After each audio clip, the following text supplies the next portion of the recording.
We lied. What is happening? Movie references. Now, the thing that I will never How do you forget get fired on is, your day off? what was it, the guy that was always sleeping around with other people's wives? Oh.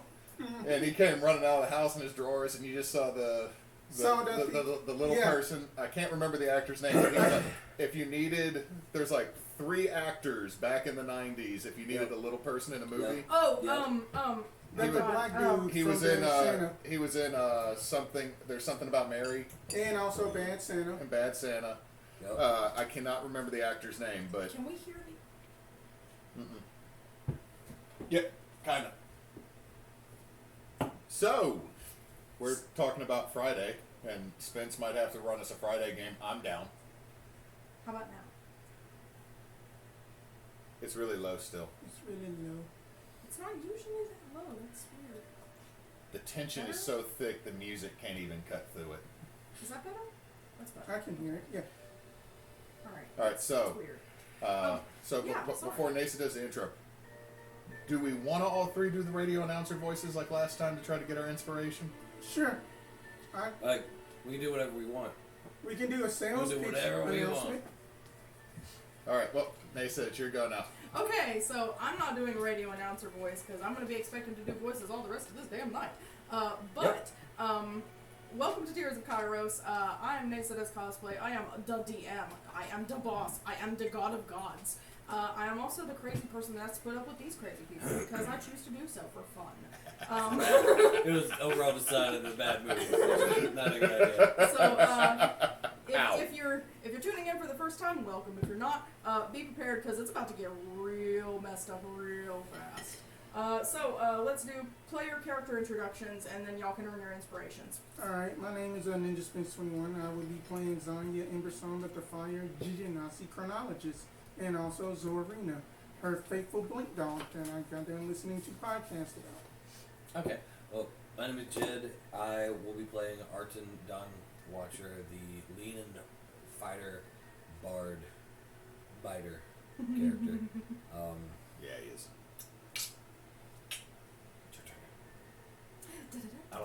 I don't have as much stuff as Spence has to say. I am Hewitt, aka Miro. I will be playing Fil'verl Ettin, the Astral Elf Sorlock, at least for a while tonight. I'll also be playing Grodd. Yes. The person we have missing tonight is Nate paints Warhammer, who usually plays Tal'gor. Nate has been incognito for a while for various and sundry reasons. He got nominated as Teacher of the Year, so he's busy. Very busy. We are going to... Nate is going on hiatus for a while. We haven't quite decided what is going to happen with Tal'gor in canon. All the cheese. Something. So we're keeping Tal'gor on the roster, but we'll see what happens. Just take that as a lesson, kids. Don't be too good at your job, because then you can't have fun. I know. That's how it works. But in either case, what we're going to do before we get into all of the recaps for Inspo, we're going to mention once again that the charity that we are supporting fundraising wise is St. Jude's. There. It is down there. Do please through support, and paired with that, in the month of October, Tears of Kairos will be taking a short hiatus for the month. As on Thursday nights, instead of Sundays, which we had said previously, on Thursday nights, we'll actually be running Curse of Strahd. That one is also mine. Curse of Strahd. Curse of Strahd. Curse of Strahd. And one of the things that I'm going to do to make this even more chaotic and even more fun, and hopefully to encourage even more donations for the fundraiser, there will be ranked levels of donations that if you donate, or if we reach a certain threshold, things will happen in-game to affect the player's journeys through the demi-plane of Barovia. It may be something as simple and easy to deal with as a small swarm of bats. It may be something as Strahd makes a surprise appearance. Bees? Bees? Could be. Bees? Probably not with Neysa. Probably not. Probably not bees. Neysa is waspophobic and bee-phobic, so we're not doing that. They'll just be flying centipedes. You know, that's honestly worse. Arguably worse. Arguably worse. No. It's not worse. bees. It's not bees. That's not even arguably worse. It just is worse. No, it's not. Centipedes are the devil with multiple legs. And teeth. No, to devil is Strahd. But in any case, so please definitely come back in the month of October. We'll have 4 nights of crazy gothic horror goodness. And hopefully we'll beat that 500 by the end of the month before we get into Extra Life. 4 crazy nights. It's going to be great. In any case, earn your inspos, hoes. Hose. Last time on Tears of Kairos. There's shit up on the roof. I can't see what it is. Professor, come find it. Oh shit. Arten, we're invisible. Jeez. I didn't know we're actually reenacting this. This is I actually was shit. not expecting that. I didn't either, but this is just where it's fucking going. Is where it went. Arten, I can't see you. Why am I being just lifted up to just see? Else Kai is I'm off to the invisible. side. This is fun. These are the people I've let into my home. Kai over to the side. I'm old. I'm making great decisions in my twilight years. Let's have a picnic. Hello, I am the bard, and this guy says you're a bitch, and that your boss is a bitch, and you can go bitch off. Ta-ta! That's not what 3 strings. Oh my god. That's what he said, and it's canon now. I'm angry and making bad life decisions invisible. Well, then we did find that this little bit. We're making ribbons and shit out of flowers, and we're gonna decorate the. And then we had basically found that this riddle, Arten, about bound in onyx, a fallen feather sleeps. Oh yeah, that's If it. blind, Y'all do touched not the tittle. know. Yeah. You don't just up and touch a tittle. You have to massage the tittle gently, then more firmly. Stimulate sparingly. Yes. Then y'all had also got. Continuous touching of the tittle does not actually tittleize the tittle like it should be tittled. Then y'all had also basically we had also met our new ghost, basically caretaker. What was her name? I wrote it down. She tried to give you spoiled ass milk. Milk and cookies happened before bed. Marion. Apparently pranks happened. Yeah, Marion. And then pranks happened. Whatever. That Fil'verl basically did a prestidigitation, and Zhonya had just did basically like a small produced flame. So when the door opened, just flame. So right now, as far I as forgot about the methane fart joke. all that Arten knows is that Zhonya farted in front of his door because only a fire ganassi could instantly light their farts. Obviously. So that while we did go on at the picnic, that we did just learn some information about a small demi-plane that is adjacent to the Feywild. And then that we had learned about that this supposed shopkeeper dies. That the name Lumi. Oh yes, and then that we did also learn about the family of the mausoleum, to where that a piece of that the shard was, which was just a was teeny little fragment. Just it the was tittle. just that the Just the tittle. Just that. And then that we had found this riddle, which apparently that we have to go do stuff. And then basically that while we were off making ribbons, having a picnic, Phil just Made life decisions. Phil was supposed to go meet. in the main Phil was arc supposed to go meet. of what we're doing of collecting stones, the tittle's not an actual part of the stone. It is just Not with that a attitude. direction of where we need to go. It's just the tittle. Again, Not with that it's attitude. the tittle is more of a foreplay to the stone that we're getting to. It's not the main goal. And that's the line that people need to be tuning. Like, I want to see it jump to 6 right as he says that. If we don't get some more viewership for all this. So Like when y'all recap it, it sounds a One lot day. more crazy than it felt now last here's week. the thing is also think about what that demi-plane where there's 4 seasons partying at all times. So you just hear 4 cacophonous sounds of different music playing. Like the summer is like Different food is playing. and then like all happy pop. Autumn. Bold of you to assume. Winter. How come winter got the good music? Because if there's one season that I feel has death metal, it's winter because I don't feel. And then the flowers bloomed. No, and that's it a smelled legit amazing. song. Brush your teeth. It's a great song. If y'all do end up going to Velbrook, bold of you to assume, because none of what you said is accurate. But it could be. It couldn't be. They just have the great You're Fey the Lord DM. You can Skrillex. make it happen. I've already made Velbrook. I am happy with Velbrook as it is. I am not changing Velbrook for y'all's chaos whims. Fine. Fine. So there's no. Tell him Velbrook is good, ain't it? So there's Velbrook there's is no good. two Warforged DJs in a floating box. No, that Talking they about- know that you know that they do have festivals with More. games, and then that you get a break I don't- token. I don't trust Fey games. It's not Fey games. Fey games are just Monopoly. No, that They is destroy hungry hippos. lives. That is hungry hippos, and then Mousetrap. Hungry hippos. And then also like that, the Alright. age game Don't Wake Daddy. And we ended last session with this one disappearing, running off into the streets, and none of us knowing, while we were decorating a mausoleum, thinking that flowers are good, and we like ham because we're eating like. So what's going to happen tonight? Semis. What's going to happen tonight is, right now we're going to resolve whatever's happening back in the cemetery, so that I know what's happening there. And then once we resolve that, I'll ask you two to actually step out, and it may be a little while, half hour or so, before we can get to another switch Phil point. eventually calms down, stops at a Subway, gets a sandwich, gets angry again because the sandwich was made bad. Oh, fuck this shit. Those are, But in any case, what was this? Pita bread? I will step out. a more coherent explanation of what happened last time was they've been hanging out in Waterdeep trying to start hunting for the shards of Kairos' heart to take back and attempt to release the fallen god, the bound god Kairos from beneath the nest of Zerael.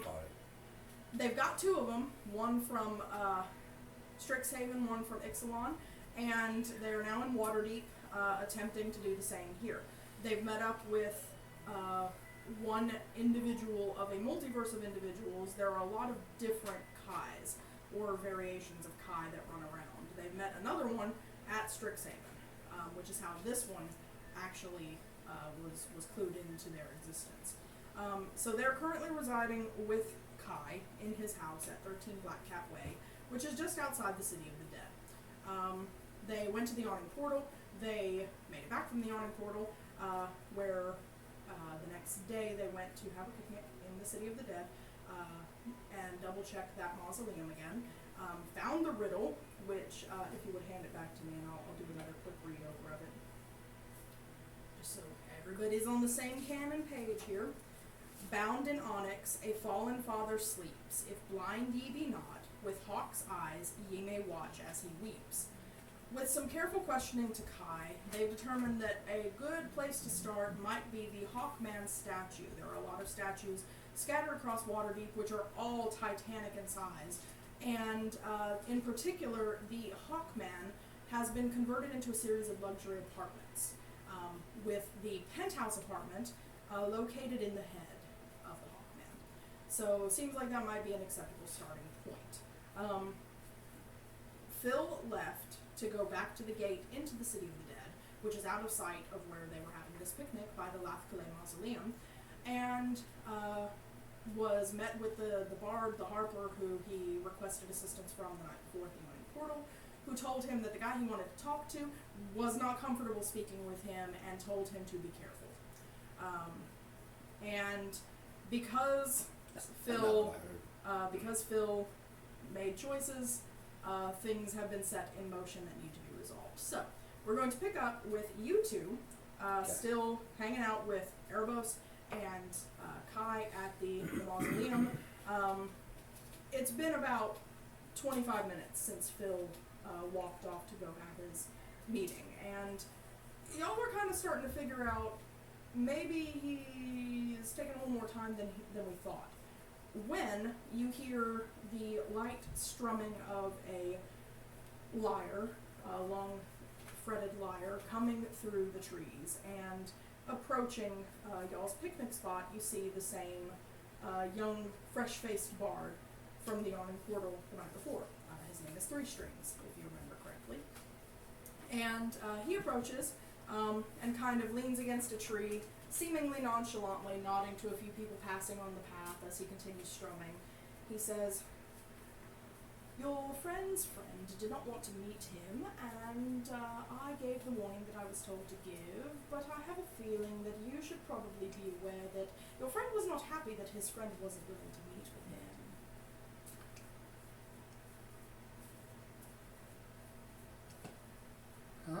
What? Fil'verl. Sorry. Excuse me. Fil'verl wanted to meet someone from his past. And we talked to Three Strings to kind of get a connection. But Three Strings apparently said that Phil's a friend isn't interested. And now Phil is mad. Where's Phil? I left him at the gate. I have a feeling he didn't stay there very long. Since he's not here, I can only assume that he's headed off to the castle ward. Heading off to the castle? Why would he be heading to the castle ward? Probably because his will isn't his own. Okay, I'll rephrase my question. What would he be doing in the castle ward? Hunting down the friend who didn't want to speak with him, and by friend I mean loosely connected individual from the past. What's that person's name? Miro Wasanti. Miro Wasanti. Dangerous person? Can be. Very skittish. Does not like intruders. And the guard wouldn't very much like intruders either. They're all going to see Phil a mile away.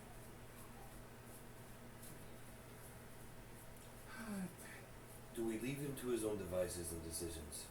Or do we go try to save him from the obvious ruin he is walking into? I mean, we should at least owe it to Tal'gor, at least. He did save Tal'gor's life, so I guess that we can attempt to save his. Tal'gor would also be very into the idea of saving Phil. Tal'gor is very loyal. If you're going to try to rescue your friend, hands over a folded up slip of paper. You might want that. You open it and it's an address. This is the guy. Could be, could not be. If it is, I didn't give it Christ's to you. sake, tell him straight, man. You didn't give it to me in the first place. We never met. I don't know your name. I don't know who you are. I don't know what you look like. Is this where I'm supposed to go? Going to just basically That's toss where him. Phil might be going. Thank you. Going to toss him 20 dragons. Oh, nice. Fine. Yes, that's Barrow's house. Don't tell him I gave it to you. You found out from the guard. Don't tell who you gave what to who. Exactly. We had never ever met you. That you know that I do not remember what this conversation is. Have a good day, Mr. Zraylin. And Kai kind of nods as he heads off. Well, Kai, looks like we're off on a side quest. Yeah, that's on you. I'm not heading over We there. understand. If you all get in jail, I'll bail you out. Please don't get in jail. I appreciate the sentiment, but I We don't plan on appreciate breaking any rules. Me neither. Good luck. The guard have a tendency to book first and ask questions later. Zorina, stay here. That we will need you. Do I have any weapons? Zorina just like looks If you sad. want to go back and grab something from the house, we can do that. No, I'm just asking myself, did I say anything about that? When we went retconning mentally, when we went out to run errands, I only took my crossbow and not anything else. Right. And so I would assume I would have done the exact same thing. Coming into the city of the dead. Coming into the picnic. city of the dead and everywhere else, thinking This this makes is sense. safe, but like I'm trying to make sense, but also not have to make an extra errand. Well, also and just for atmosphere, as y'all been going about, there's not a lot of the normal citizenry walking around with open weapons. If anyone is carrying a weapon, it usually appears to be a more ceremonial like mark of state, like a gold hilted rapier, or they seem to be functioning as like bodyguards. Normal travelers, the normal citizenry, they don't really go around fully armed and kitted out, because the function of the guard is to keep the citizenry safe, and the guard does a good job at that. So Sometimes. most of the times. I mean, you can just basically be my bodyguard, and then we can just go walking about. But that'll be at least some cover. We, pointing at Tal'gor, we will be your bodyguard. Grub? Come on. You can come too. Come on. Alright, Erebos is going to kind of tug on Arten's shirt sleeve. I'm going to hang back. I feel like that's something for you guys to figure out. Having a demonic-looking individual busting into someone's house is probably not a good look. I'm going to lean in and kiss him on the forehead. Of course. Forehead kissings are the best. And then say, let's go back to the house. So or relax, take care of yourself for a day. going to We'll be back soon. stoop down and then pet Zorina and be like, that is a good girl. That you know what? That the next adventure that you will get to suplex a bullywug. That's It's interesting. a blue rock, okay. Alright, so y'all go back to the house. As you're leaving the gate, there is no trace of Phil. Not even the smell of cinnamon wafting on the air. Shit. But y'all go back to the house, grab whatever you need, and do please state now what you're carrying with you on this mission. Mostly just mostly spellbook and just that's probably it for the most part. My spellbook and arcane focus. Okay. I need to specifically ask, what's his name now? 3-string. No, the guy we're staying with. Oh, Hi. Cornelius. Cornelius is the word I was trying to think of. Cornelius. I need specific ask, Cornelius, this ribbon thing you told me not to let guards touch on the crossbow, Yes. how can I get a legitimate one? Thank you. Don't want the guards to be touching shit. It's fine. Right, so, I really want my actual weapon, but I can't justify just carrying it around and letting sheath. So we're just gonna go with the crossbow and put the legitimate ribbon on it, Yeah. and Cornelius will help me do the tie correctly. So okay, let's go stop our friend from ruining his entire life. Yes. What is Tal'gor carrying if y'all are actually going to be utilizing his sheets? You don't have to. Okay. Don't plan on it. All right. Don't I plan on just- it. Let's streamline this then. Yes. All right. So Yada yada. what I need is I need one or the other of you to roll a D100. Okay. Sure. Rock, paper, scissors, show. Rock, paper, scissors, show. Oh, all right.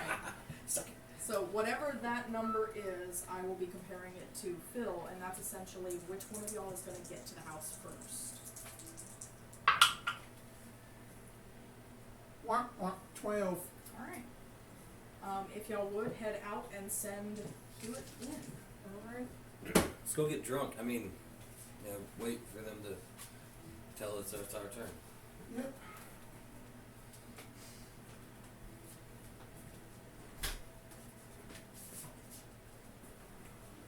You have been summoned. Filbert.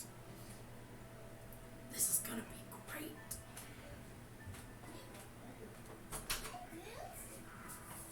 Neysa, what are you doing? What are you doing? You're not Fil'verl. What are you doing, kid? Fil'verl entry will be played by Vincent Hall. You know what? No. I'm sorry, have you not watched like soap operas when they just change the actor for no reason? Are you giving up? This one's No, I'm just making up effort. Spence, you can move the teddy bear and throw out that chair.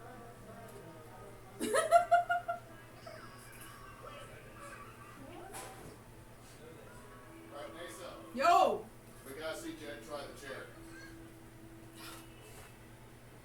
Vincent, Ah, come calm on. down. We'll be right back after these weirdnesses.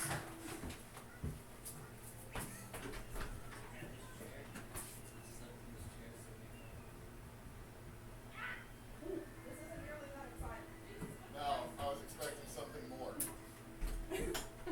Most of us hate the chair. Of course Jed likes the chair. Alright, so, we're gonna pick up right where we left off with you. You left the gate invisibly. What do you want to do? Phil is going to try to make it about 3-4 blocks. Okay.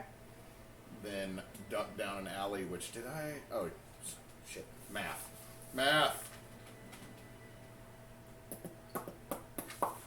Okay, so I got 39 sorcery points, because that's what I used to cast invisibility. Yes. That's what I did to cast invisibility. I just got to remember to keep up with my damn spell sheets. So, Phil's going to go into an alley to drop it and then try to hail a carriage. Okay. I believe to the castle district. To the castle ward, yes. See, here's the thing: is if I had completely forgotten, that would have made this way better. To the castle ward. However, you will recall you do not have an exact address. Nope, but so you do manage to hail a cab. The cabbie is going to charge you 10 dragons. It is kind of middle of the day and dealing with traffic. He does tell you that it's going to take close to an hour to get all the way kind of toward he's going to drop you at the palace gates unless you have somewhere else that you want to try. Phil's going to look at it. Do take your time. In fact, I'll give you a couple extra gold just to go around the area a little bit more. I haven't been here in a while, and I'd really like to just take in a few of the sights before I have to go visit a friend. Scenic route. Aye, sir. So, if you would, please, roll me a D100.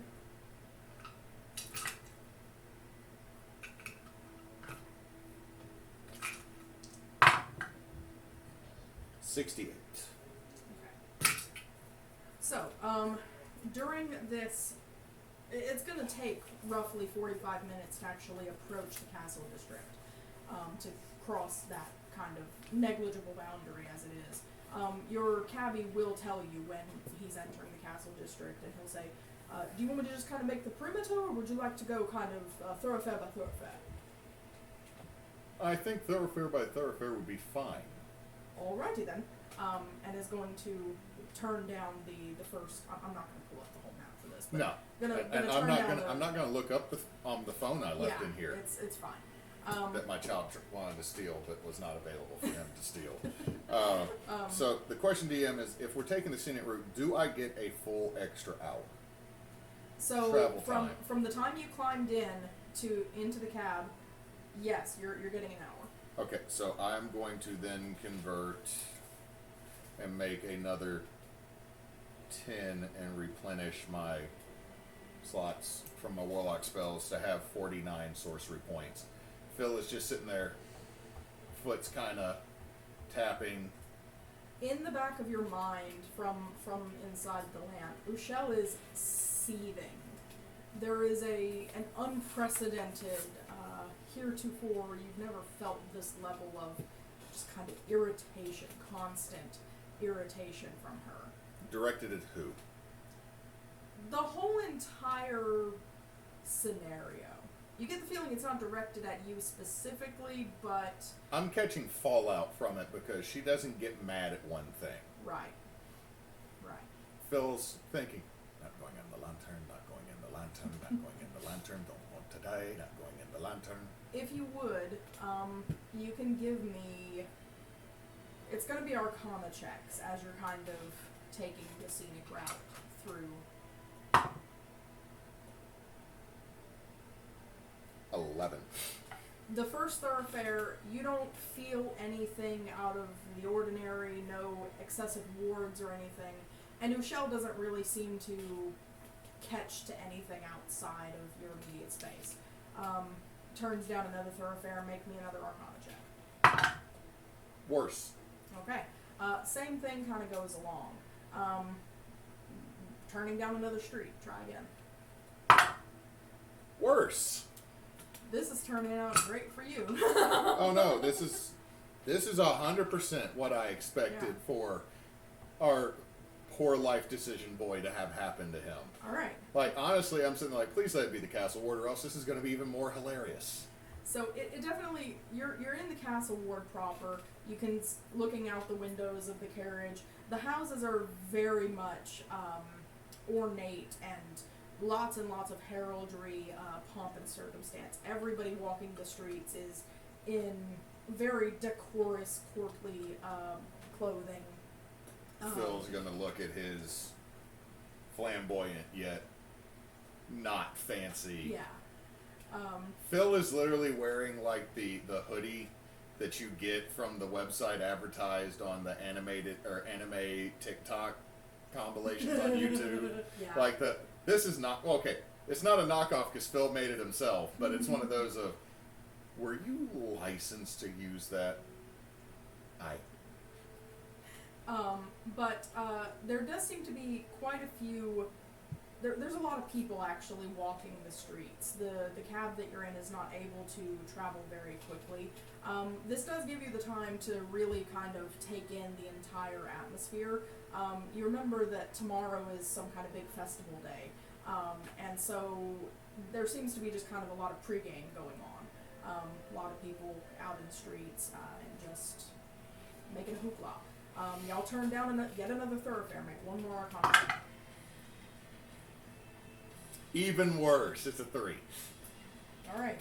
So Phil is so annoyed and just hearing in the back of his head that he's like. So what we're gonna do is we're gonna switch again, and we'll get back to you.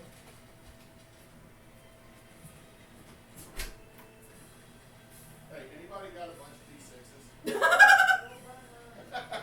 Why? Yeah, Phil's gonna die. It's fine. Oh, Lord. It's fine. Oh Lord, what just? That was quick. Yeah. That was quick. Yeah. You should be scared, just a little. Yeah. That was quick. Be afraid. Be very afraid. I'm gonna leave this in here. I have a child. What's that? No. It's no. My name is. Where's Jed? Jed! He's having trouble getting out the chair. I missed it. What's up, bitches? Nothing much, bitch. What's up with you? I don't know. Alright, so y'all catch a cab.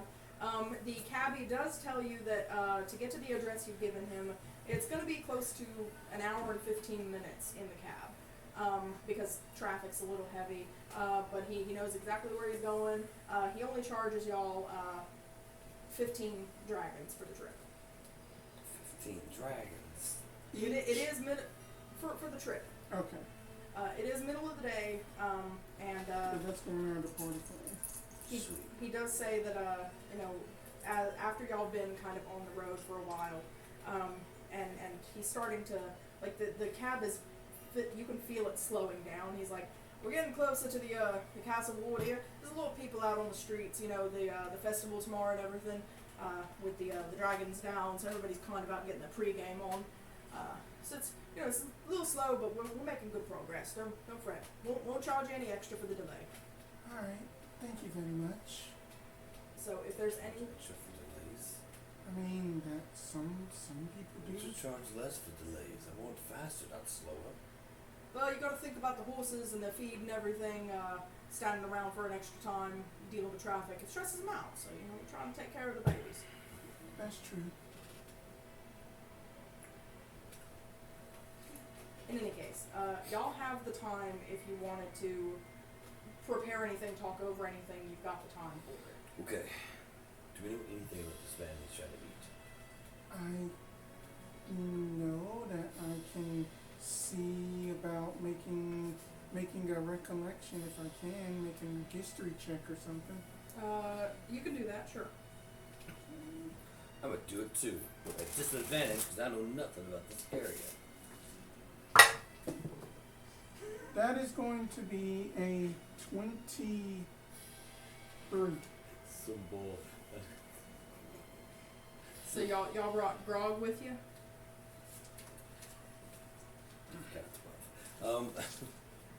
Yes. Okay. Okay.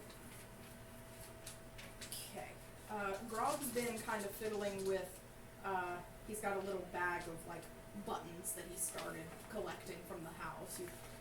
You don't know quite where he's getting all these buttons, but he's rummaging around. He pulls out a silver, almost like a piece of silver glass, like mirror glass. beveled edges so it's not cutting him. But he pulls it out, and he's like, I don't remember grabbing this one. And as he pulls it out into the open, go ahead and choose one of these for me. No, don't do it. Okay. From the piece of the mirror, a little wispy, ghostly form starts rising. Grog kind of drops the piece. It lands and kind of skitters onto the floor. But the ghostly figure keeps, like its tether is attached to this mirrored button. And the figure rises into the air. It's an older man, has kind of rags wrapped around his head, rags around the barely half visible images of his hands. And he says, Master Kai wanted me to watch over you all. Okay. That is appreciated. As this ghost is kind of taking all of you in, you, with your history check, you remember the guy's name as Barrow Asanti. Mm-hmm. You know that at the awning portal last night, Phil had said that they had history, that he had heard of the man and would love to get to know him more or something like that. With that role, you're starting to piece together that this might have something to do with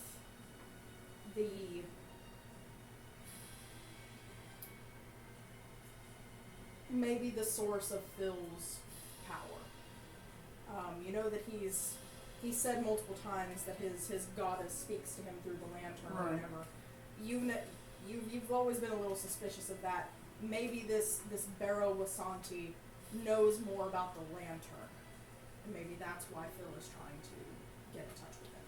Well, maybe that it is something to do with the source to his goddess.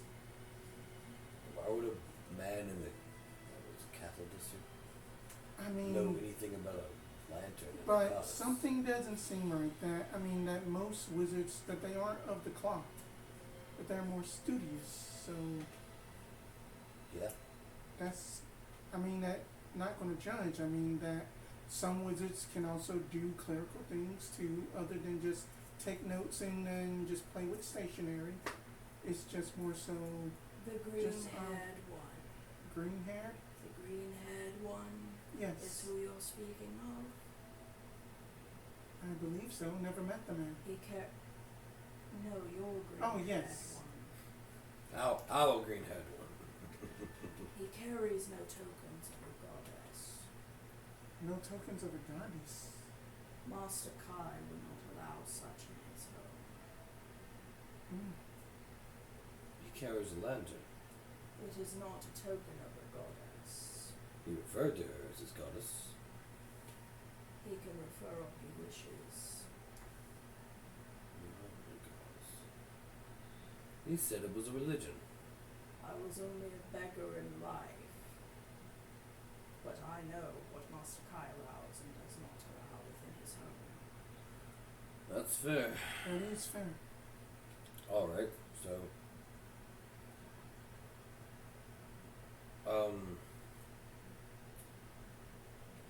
trying not to play this wrong, but what should we roll, or what should I roll? If I know now that it's not of the religion, and I know there's a lantern involved, like one of these things I need to roll to figure it out. If you would like, you can roll just a regular intelligence-based check. Oh, Or your choice of either Arcana or religion. So if you have a proficiency, you can grab it. But this is not something that you're only just stepping into the arcane yourself. Yeah, so yeah. this is not something you're going to be terribly No. aware of. No. It's more of a Jed knows things that Jed Arten knows doesn't, things. and I want Arten Arten to know, so I don't have to split my brain. Right. The blame remains split. I got a 12. Okay. Alright. The spirit starts drifting back into the mirror and says, I'll help if I can. If you need Master Kai, just ask. But do you have a name? No. Okay, we are just going to call you No. I was going to call him Old Man Ghost, but I guess that's something you could call him. He disappears back into the piece of mirror on the. You see, the no, bottom of no, no. You can't call him No, because if you're just in a dark alley and you're yelling No, no, no one, the ghost isn't gonna come back. But guards will show up, thinking that someone's manhandling you or something. But ghost isn't gonna come back. They will be that. burned by the time that they even try that. But anyway, we need to find our Grog picks up the button and says, We could call him Mirror Ghost. Old Man Miro Ghost. Old Got it. Man Mirror Ghost. That works. It almost sounds like a name. Mirror Ghost. Miragos. Lagos. No. No, I don't know. no. stuffs the button back in his bag. So then about trying to get with Fil'verl that if that need be that I can give you a contingency plan to do on my behalf if that you would like it as well, so that way we can have two different chances of basically if Fil'verl is in danger we can just restrain this Barrow Washanti. I mean, sure, but like, from my perspective, Barrow Washanti,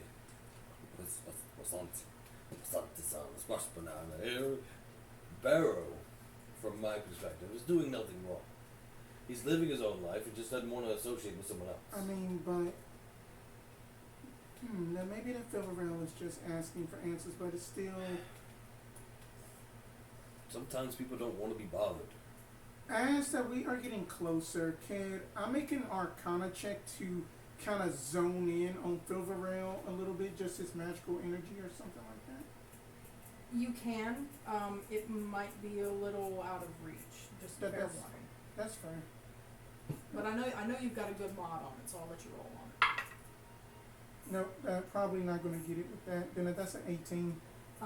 Yeah, there's way too many people of various sort of descriptions running about. There's actually a lot of cantrips being flung about on the streets. People throwing prestidigitation for like little fireworks, thaumaturgies, and things like that.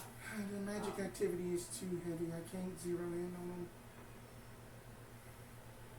If y'all would, you rolled the D100 before, so roll me the D100 this time. Boo. We'll split I the won it diffs. fair and square last We'll time. split the diffs. We're gonna keep it as fair as possible. 57. Okay. It's been about an hour, 15 minutes, an hour and 20 minutes since y'all got into the cab. Your cabbie's been making pretty good headway. He's not had too many dead stops on his way. He's turned down a few side streets and kind of bypassed some of the heavier traffic. And at about an hour and a half after y'all got in to the cab, he does pull up along the curb, hops down and opens the door for y'all to get out. You're on a street that looks like any other. The house that he's pulled up in front of it matches the address that you were given by 3 Strings. But all of the windows have curtains drawn. The door is shut, and there's a little like a porthole. It's like larger than a peephole, but like a little porthole that also has like a metal shutter that's pushed against it from the inside. It's a similar to most of the other houses in Waterdeep. It's like a townhouse type of structure, narrow and tall. Has 3 floors and 5 windows visible, 2, 2, and 1. You said there's a little peephole right there? There is like a porthole, but it's closed from the inside, so like That's no. fine. That's fine. But the cabbie lets y'all out. Y'all paid him at the start, so He says, do you need me to wait around for return journey or hail someone else later? Well, someone else later, but thank you. Have a good day. Hops back up on the box and pulls back into traffic. I would like to roll an active perception check to see if there are voices inside Go ahead. going on. You should do the same. Because I'm rolling shit. I roll crap too, don't worry. 18. 9. This street is a little quieter than the other streets. You can still hear like bunches of people echoing kind of across this portion of the city. And as the day turns more toward afternoon, the mountain on the west side of the city, which you're kind of closer to its flanks here than you are anywhere else, is starting to kind of cast its shadow down on the castle door. You don't hear anything in particular coming from within the building or elsewhere. The cab that dropped you off seems to be the only cab on this street at the moment. I walk up to the door and I knock. Okay. Let me do a Strike check. Hard knock. Just going to basically, before you go up there and knock, Zhonya is going to request to hold out your hand, and then that you think that she's about to cast a spell on you, but then it just appears just like a little silver kind of gold encrusted bead on it, and then that's going to contain hold person. Use it wisely if you can. It only lasts for an hour. okay. Thank you. Put this in a little pouch by itself on my leather thing. Okay. So, you go up, you knock, and almost immediately the door to the little porthole, eye hole, does swing inward, and looking in, you're at a height where you can easily see into it. You see a pair of brown eyes looking out at you, and in your mind, you hear a name and business. Alter. Business. Business. Looking for someone. Looking for Barrow. What purpose? A warning. Of sorts. A friend is seeking him out, and I don't think he wanted to talk to him. Roll persuasion for me. Persuasion. Okay. It's really weird being a giant lion man because you think, like, just smile and be nice, but smiles are dangerous looking. That is a 14. 40 bid wound. Thanks. Wait. He's on his way. Help me help you. I don't want you to be disrupted. I don't want him to get in trouble. He's not in his right mind.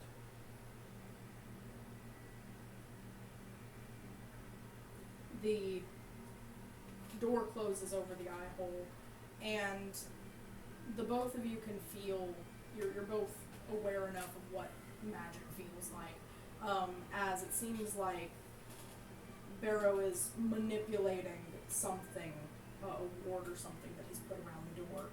The door does open into a darkened central hallway, in quickly. Will do. And the three of you step Come along, in. Rug.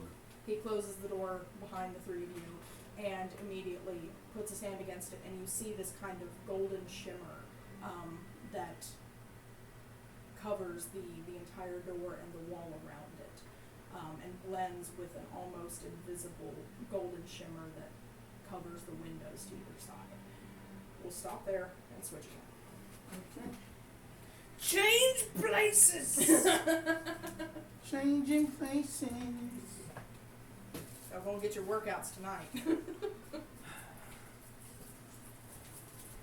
Tag him in, tag him in. I'm having fun with this.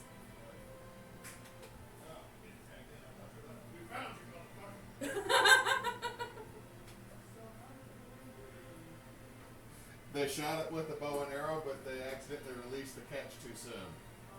They had the trigger release on the bow. What are y'all watching? How ridiculous! It's 3 Australians that do goofy crap. Oh yeah, we love them. I hate trigger releases. Like 3 fingers, 2 fingers, or nothing. Don't do trigger releases. Okay, first things first. Roll me another D100.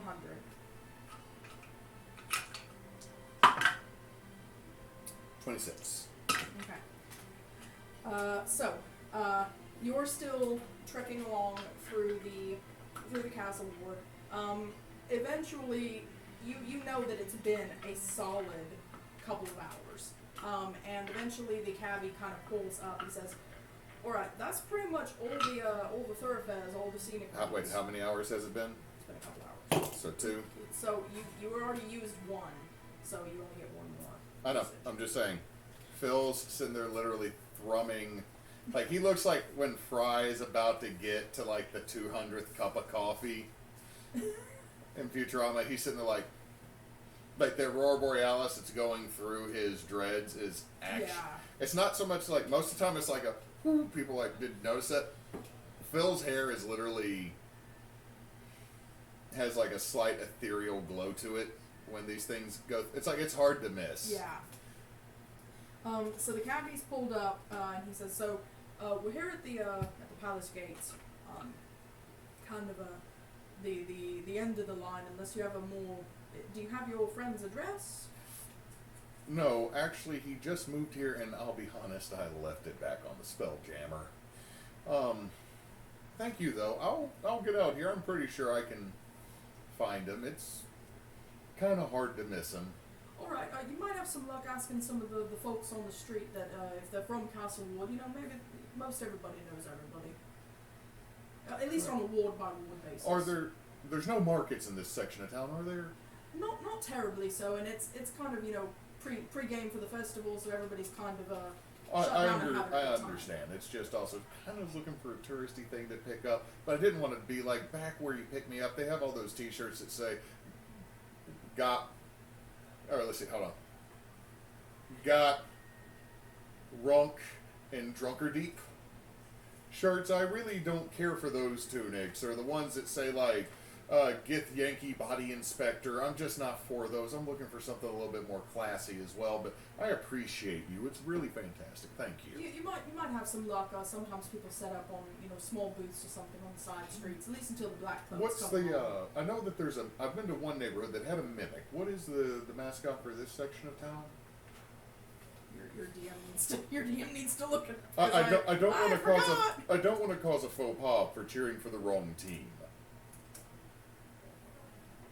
I forgot to double check that.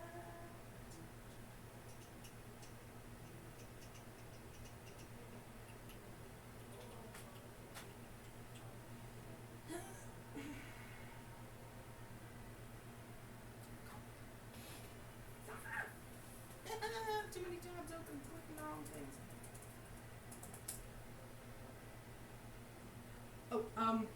So your cabbie's gonna kind of point up onto a spur of the mountain overhead. You can see this kind of palisade and like almost looks like a monastic cupola, glinting golden up there. He says that'd be the Griffins, through the Griffin patrols kind of thing. That's the training grounds and everything up there on the mountain. So. Thank you. I made a reference to a merman in the wrong section of town yesterday, and I never heard the end of it until I made it back to my B&B.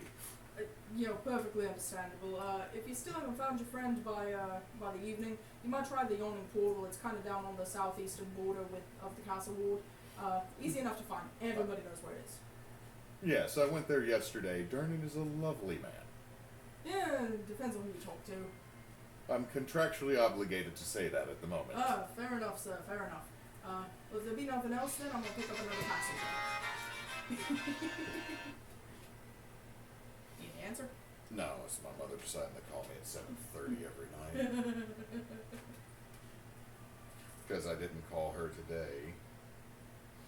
I forgot I named one of my Pokemon the biggest baby, so biggest baby found some candy. Okay, so I'm just going to pick up another passenger. Good luck to you. Have a great day. May the Dawn Father smile on you. Awesome. And hops back on his box and moves down to kind of a cluster of people that look to be waiting for a ride. Alright, Phil. You're pretty much kind of in like a, it's not really like a park or like a sidewalk. It's kind of like technically street, but everybody uses it as like a gathering place. Before Phil gets out of the carriage, he will definitely prestidigitate himself to be as... I mean... Squeaky clean. Well, it's not just squeaky clean, because I mean, even squeaky clean, Phil has a coat of many colors. He has a nice undershirt, Yeah. but it's a vest that also is a tool belt. Yeah. And a lantern that's about this big. He sticks out like a very glittery thumb. Phil is the glitter of the world. He is Yes. he is the herpes of arts and crafts that you can never get rid of. Like, you think you killed Phil, and all of a sudden he's back on your left. Or there's another astral elf there that's now named Fil'verl Ettin. Anyway. Hey, so, what's this my brother's dead body has? Oh no. No, it's he'll get out, look around. Quite a few people kind of turn and look and like, you hear kind of, everybody's in town for the parades. Just bows a little bit, like a polite, Yeah. bow deference. You get head nods and hat tips in return. Ladies fluttering fans. Phil slightly goldens across his cheeks. That's new. Used to be pink. So Phil's going to look around and is like, we can't live near the castle itself. He's further off. He's going to want to be more hidden or not out in the open. So Phil's going to make his way, the whole time his hand's on his lantern. Right. Fairly certain he knows you're here, right? He can sense you. You know, I honestly don't know anymore. Traitors are hard to interpret. I would say you leave quite the impression on individuals. So yes, I got a feeling he's keeping an eye out for you. So I have an idea. It's a terrible one. What you got? Once we start getting closer, I might have to put the lantern into a bag of holding so he won't sense it on this plane. Just long enough so I can get in the door. I know. I'm just trying to think of a way we can get in and then deal with him. Because if I knock on the door and even go, well, hello, sir. You have just won the Faerun sweepstakes. My name is Ed McHumanman. Phil, darling, you could put me in the bag for 30 seconds. And then I'll start tearing things to pieces. Right? I don't like not being beside you. I told you it was a bad idea. I know. I'm just thinking of how to get in. I'm not blowing the door open, because that's how we both end up, well, I end up burned, and then you end up being possessed by a street urchin who tries everything I've done for it off and selling it. Roll persuasion.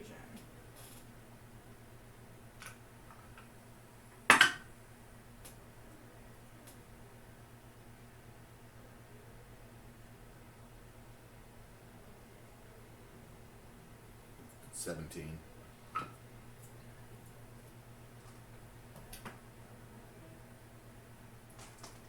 She still doesn't seem happy about it, but you kind of get a, Fine. Unless you have a better idea. I mean, I'm not the smart one out of the two of us. I've only been kicking it about 240 years. I've given you all this power to help me because I can't do as much from inside this blasted lamp. I know, and I appreciate it. But I'm also... Phil looks around, feeling she can probably look through his eyes at any point she wants. This is where collateral damage is more of a problem for both of us. It's probably why he's decided to settle here, stupid. This is better than being out in the middle of the woods where you could be murdered silently. This is more of a, help, I'm being attacked, and shit, there's the constabulary. And I'm not... Would you like to be able to be someone else for a day? You mean appear as someone? Yes. Maybe that would be easier. He's never seen me? But he can sense you. I'm walking and talking in my head. Just like, and Phil's like, the whole time Phil's very much like, yes, out on the outside. Yeah. Camembert, yes, it's a fine cheese. Crackers, yes. Like, Phil has, like, apparently bought a charcuterie board without even paying attention. Just, Phil, oh, wait, go. But Phil's just gonna... Okay. That bard might have told him what you look like. That is a valid point, and I stand out. That was the reason I asked for if there's a market, is I was going to see if anyone could do... Had a scroll of disguise self. I thought about learning that one, but then I just wouldn't look as good. Find us an out of the way place for a moment. Looks around. Oh, that's a Tal'gor. They're snogging over there in the corner. Roll a perception check to find that is a fantastic skill for Phil. Oh, there, little dwarven head of a nat 20. That's when you pop up. Not when I gotta find a motherfucker with Arcana. No, just find an alley where people aren't fucking. That's right. There you go. Alright, so you do manage to find an alley that has like a little bit of a turn at the end that gives you enough out of sight space. You kind of tuck yourself into this little alcove amongst the weeds and the ivy, and you feel Shelley's magic start wiping over you from head to toe. And when she says, I think I did a good job, you look down and your skin is no longer the same astralish purple. You pull your hair around and it's still dreads, but it's more of a normal human brownish blonde color. Assuming you've got some kind of a mirrored surface somewhere. There we go. You look at yourself in the mirror. I actually prestidigitate a small mirror in my hand because it is a mundane item. Nice. Smaller. So you've got a little mirror and you're looking at a tanned half-elven face with these intriguing golden brown eyes. She says, Your name is going to be Terran, your Barrow's long-lost brother. Oh. That was one of the things that he always wanted my help with, and we could never find him. Well, now we have. Oh, this is slightly fucked up. It's going to work. Trust me. But it'll make him happy if he's looking for him, right? Exactly. Alright, yeah. Just sell it, okay? Use all those fun feelings I've taught you about. Alright, so question. Don't think he sounds like my native accent versus what I picked up with the dwarves. He's got a stupid Waterdeepian normal. Oh, so he comes off more like this? No, a little less pompous, dear. So he comes off more like this? Not so deep. More like this? Yes. Right. Give that a go. Feels weird. Deal with it. Fine. Now, Feel wormy. we're going to work together to find him. Yes? Just holds so No, not really. So basically you feel that same kind of suffusion of Ushel, and it almost feels like you're wearing a second skin inside of your own. It tingles a little bit and feels kind of weird and kind of strange, but it feels powerful. And with her kind of sharing your faculties, she expands y'all's perception, and she is able to kind of pinpoint a location. It's a few blocks away. Okay, I'm assuming with her doing that, the headache that makes it to the edge of your eye socket that feels like something is squeezing from behind. It's doing this number. Oh, God. It's the fucking upper sinus headache. When migraine experiencers get to play D&D. Oh, okay, yeah. So, yeah, that. She slips back into the lantern and says, "All right, now you know where to go, and you're going to pull me out of the bag as soon as we get in the door." Right. All right. I'm counting on you, Phil. As we're walking. Quick question. If I'm his long-lost brother, there's a lot of shit I need to know so I don't fuck this up when he starts asking me like, "Oh, do you remember when we played for the Waterdeep polo team?"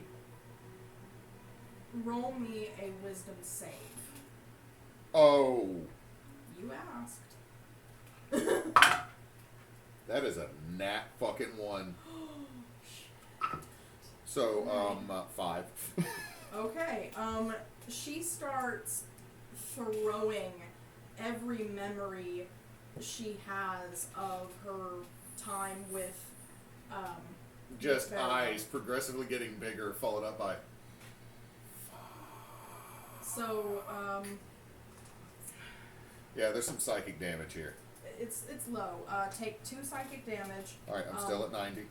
You're not going to be bleeding from the nose or anything, but it is very difficult to hold on to any of these. And that headache is getting a lot worse. Like, I got a tumor. I have a tumor. I have a tumor. But as you kind of turn the corner and you're heading, kind of following that internal compass, you are going to, if you're going to put her in the bag, you need to do that now. We'll do so. But, alright, sorry. I think, hold on.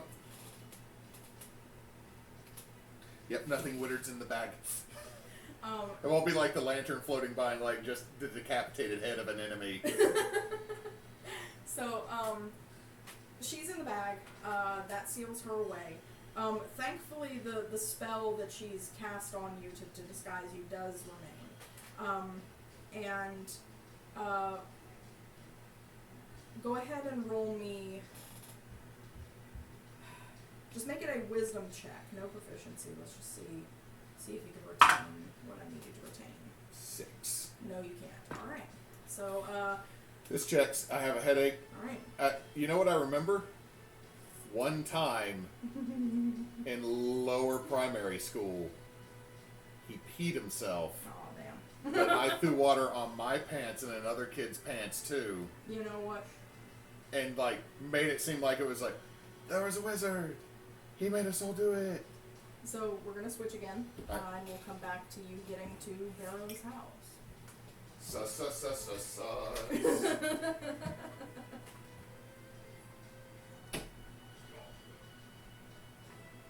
I'm having so much fun with this. This is gonna be great. Or really bad. I don't know.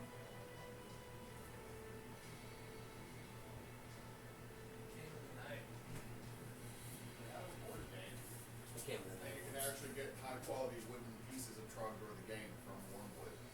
Nice. Okay. And we're back. We are back. Alright.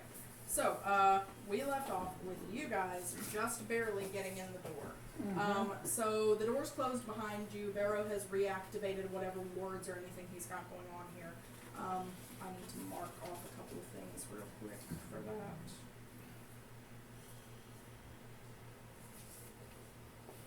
Yeah. Okay, so, he turns back to face you guys, and this half-elf, he does seem rather toward the side of middle-aged. His skin is kind of that kind of paled out tan you get when you used to be outside a lot, now you've been inside a lot. His clothes are well made, but they seem limp and dull, like they haven't been taken care of terribly well. Functional more than fancy at this point. And they kind of hang on his frame. The overall impression he gives is of a recluse. There's not a lot of dealing with the outside world that happens for him these days. He kind of like crab walks around your group to kind of get toward one of the doors off the main hall. He says, "So, you all wanted to help? How can you help?" It's a good question. That's a good question. Here's the thing. He wanted to meet you. So he kept talking about needing to find you, needing to meet you. And when Three Strings said you didn't want to meet, he disappeared. We assume he's coming here. We want to intervene, step between the two of you, slow things down. The best way to help us is to explain why he would want to meet you. Roll perceptions before anything else, please. Okay. Perceptions. Disgrace! Ooh, fine. Natural 19. That's not as good. 21. I got 12. Okay. While you're explaining, putting your case before him, you're kind of taking in a little more of what's going on with him, and you do notice that his hands don't really stay still. He's always kind of twitching, and his right hand is missing the last two fingers. It's healed over, long healed over. The skin is perfectly intact there, but he is missing the last two fingers of his right hand. And he, as Arten finishes up, he says, "You're the ones that have been traveling with the guy. Like, what are you, blind? You don't know what he's doing?" What is he doing? I mean, all we know is that it's just basically that you know that his religion, right? Religion? What, she's going to convince she's a god? She. Who is she? Ushel. Ushel. I feel like you know a whole lot more about this than we do. Yes. Come in, and turns and walks into a kind of a dusty parlor. There's like covers over the furniture, but the covers themselves are a little dusty. Going to message Arten, like, Arten, be careful with this one. That he's missing a couple of fingers that have been healed over, and then he is wiry as y'all. Yeah. He doesn't stop in the parlor. He turns into another room through another door. None of the doors have, they're doorways, not actual doors. He doesn't have any like actual doors on them. But he turns through another doorway. You hear a little bit of clanking and clattering around. He comes back with a haphazardly thrown together tray that has like a few glasses of water and like some day-old biscuits on it. And then he sits down, a little bit of dust poofs up. Obviously, I wasn't expecting company. It's okay. It's okay. We weren't expecting to have to go meet somebody. Your friend carries a lamp. A lantern. Aye. Because everybody's stupid these days. Look, lamps, gin. No? Like a drink. No. Elemental lords and ladies. So he's carrying an elemental lord or lady. Ushel, yes. Okay. She's not exactly pure elemental. when Jinn are exposed to the borders of the Feywild, it morphs them into something a little more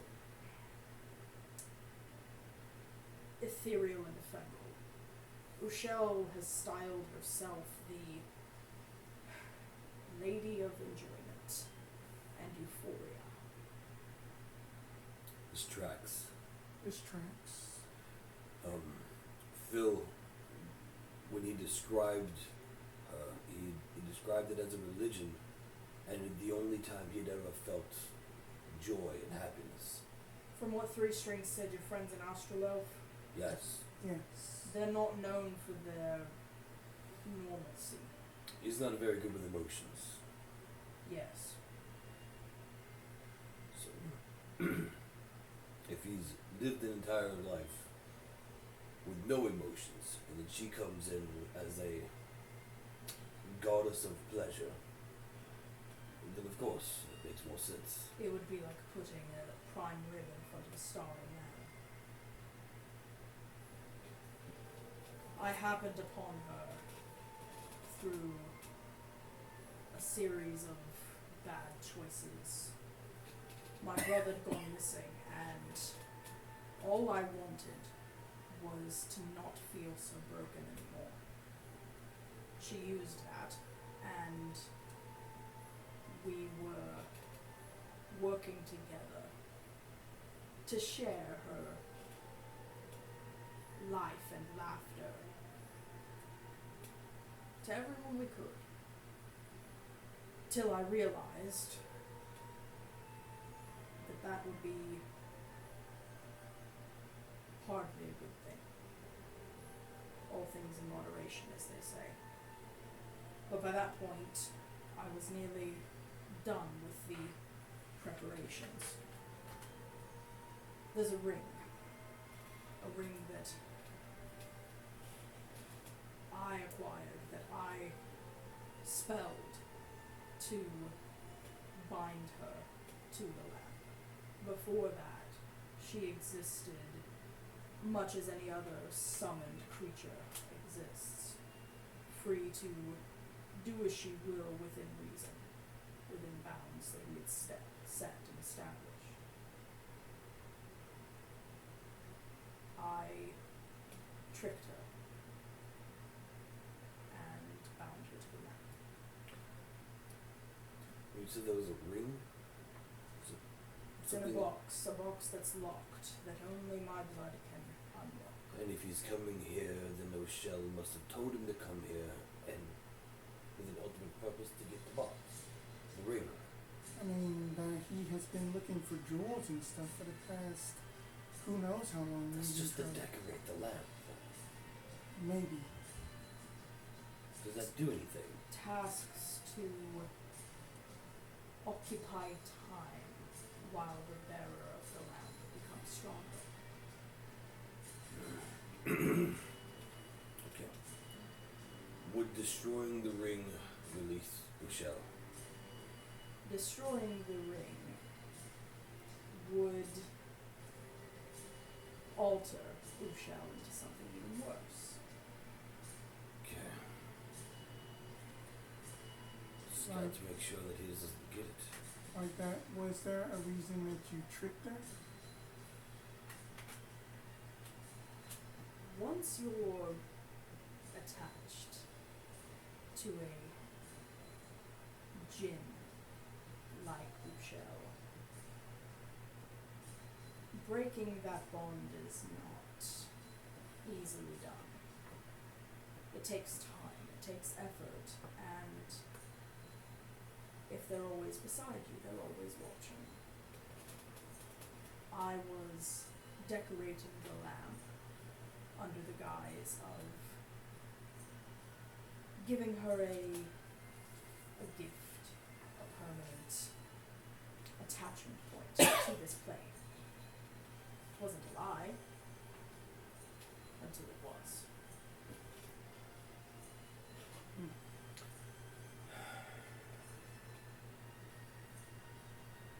Okay. Okay.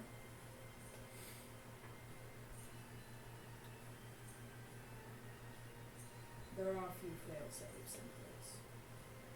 If I'm killed or otherwise injured and my blood is used to open the box, the ring, which is still on my finger in the box, would then need to be used as a conduit, channeling enough magic through it to release Ushel in her full glory from the lantern. In other words, a price still to pay. If she's got him coming here, it's going to be for revenge on me, hence the wardings.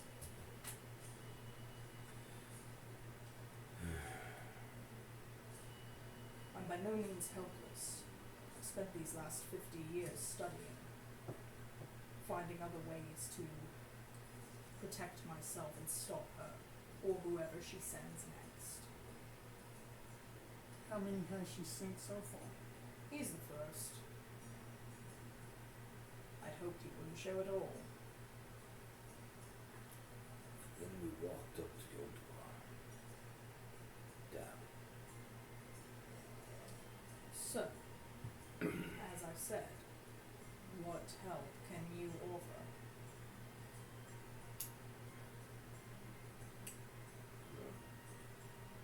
This one does some funny things with time and magic. Gestures to all of me. Pretty much what you see. And the little one? Companion. Distraction mostly. Bit roguish, but Said you wanted to stand between. You wanted to try to talk him down? Talk both of you down. It shouldn't have to come to bloodshed or anything. Ushel will want me dead. By one way or the other. If she can't do it through your friend Phil, she'll find someone else, some other weak-willed, empty-souled Phil. well, if she can't do it for Phil, would she leave Phil? Being attached to the lamp that he carries? She can't leave the lamp. But she would turn all her efforts at bending one of you or the next person to come in her line of sight. Was there any reason that you came to that conclusion in which that you must trap her? It surely must have been a tenuous relationship. The emotions that she excels in pulling from her companions are delicious and enjoyable, but over time, it's like eating only fudge or only prime rib. You crave everything else, but you're missing. She helped me pass the time that otherwise I would have spent doing nothing but moping in my room. But it never stopped. I couldn't move on with my life because we were always looking for the next fun thing.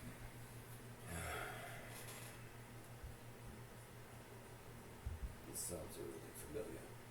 I'm not okay with it. I'm not okay with either of it. Okay, so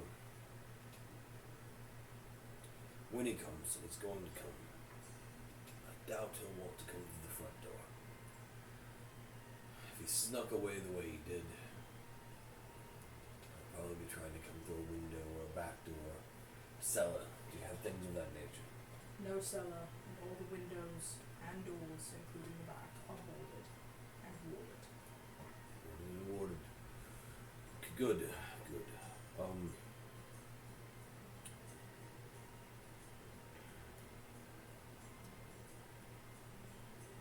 Is there a roof, patio, rooftop deck thing? No balconies or nothing? No. Good. Good. In that case, I say you and I are stationed outside. That's fair. Me in the front, you in the back, or vice versa. When he shows, he will show eventually. meet him there. Yeah. Assess I his agree. plan and try to fix it. You stay behind your wards. Obviously, you will know how to protect yourself. We'll be in the first line. You won't be able to convince him to leave her of his own free will. The only way to break that tether is going to be to physically remove the lamp. I'm more worried about convincing him to just not kill you. Not dropping her immediately today. That sounds like it may take time. But to just not try and kill you. 'Cause all that does is room for trouble. If he succeeds, then now we are in a party of a murder. If he doesn't succeed, he's been murdered. None of this is good. I agree. Alright. Grog. Stay with the professor. I'll go to the back. I'll go to the front. And we'll be the first watch. Alright. I'll let you both outside. Back door first. So he goes, he drops the warding enough to, after looking outside to make sure there's nobody there, opens the door for you to step out. And Phil! Nope. Nope. And closes the door behind you, reseals the wards, goes to the front door, same thing. Okay. Drops, reseals, but after you're out. I'm sitting on the stoop. Like stoop kid. Stoop kid, stoop kid. It's a Hey Arnold joke for all you 90s kids. Okay, You know that. so, here's what I'm gonna need. I'm gonna need Jed to go bring Hewitt in. You stay. Okay.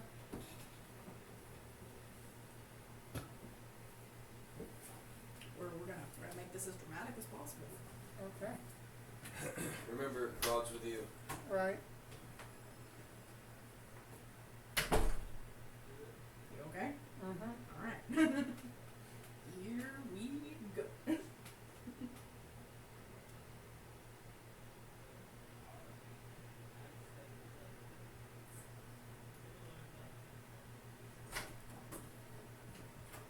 Hi. Alright. Mm-hmm. You turn onto a street, Mm-hmm. following your internal compass. You see Zhonya and Grog standing outside the house where your internal compass is pointing to you. Zhonya, you see walking down, turning onto the street and walking down the street, a half-elf that looks very much like a Barrow. Where Barrow's hair is a regular brunette, this one's got dreadlocks that are a brownish blonde. The eyes are very bright, like honey golden brown. But other than that, this is almost the spitting image of Barrow. Grog, you just talked to Yeah. Barrow. It's pretty weird. Sir Barrow, is that you? Sorry, my phone said Bigby is doing something. Pokemon. Apparently, no, not Biggest Baby. Bixby is the aid app or whatever's on that phone, so I thought it said Bigby. I was like, what the fuck? You're being attacked by a wizard through yourself. No, I'm not. I'm not Barrow. This is you. I'm Taryn. You're Taryn. Yes. Do you know Barrow? Yes, that we have been very good friends for quite a while. I have. Yes. Is this his home? I mean, I I have guess. been looking for years. This is Barrow. Interesting. I mean, that we just basically. Phil's gonna. It's like Taryn Phil is gonna come up and knock on the door. No. That you know that they are resting. What are you? I don't even know you. He might barely remember me. But you look. He had never said he had a brother. I've been lost making an insight check. Roll against it. So dramatic. Next slide. Where you at?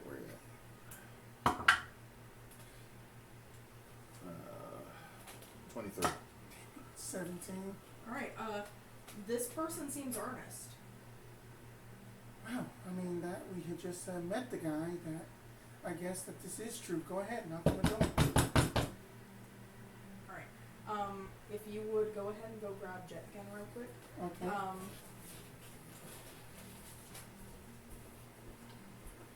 Let's see here. Jet, you need you.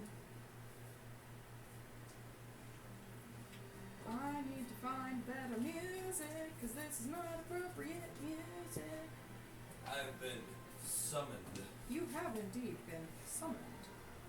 Hold on. Trying to We do want- this.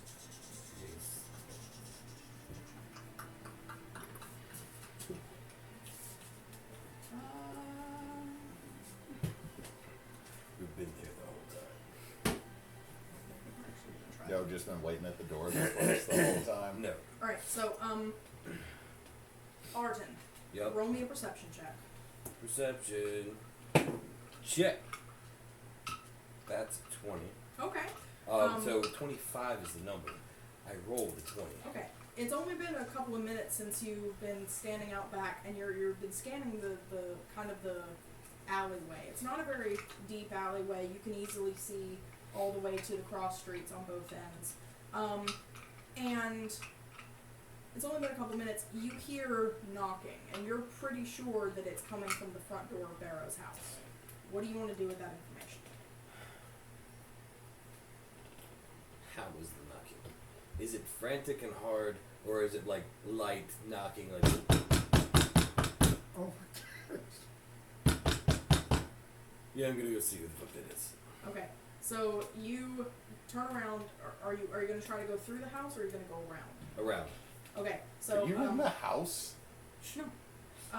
You're going to run down the corner, turn the corner, go up the block, turn again. You see Zhonya and Grog standing at the foot of the stoop, with an individual knocking on the door, like still standing at the door and doesn't seem to have been responded to yet.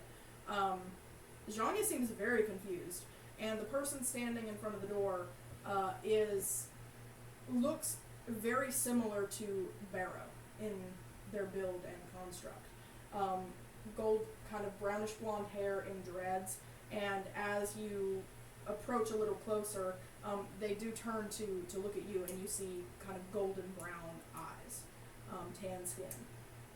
Looks like Barrow. Looks like Barrow. Just slightly lighter colors. Barrow, what are you doing outside? The wards are there for a reason. You're not supposed to be outside of them. This is stupid. My name's not Barrow. It's Taryn. I thought that you said Tara. Taryn. That might have been the Taryn. player mispronouncing something. Taryn. Taryn? Yes, Taryn. Taryn, why are you knocking on the door? You said that Barrow lives here? No. No. I said you look like Barrow. So am I just knocking on a random door? Yes. Yes. What do you need, son? Barrow's my brother and I've been lost. At this point, Zhonya and Arten and Grog, for the sake of clarity, each of you hear Barrow's voice saying, I don't think that can be my brother.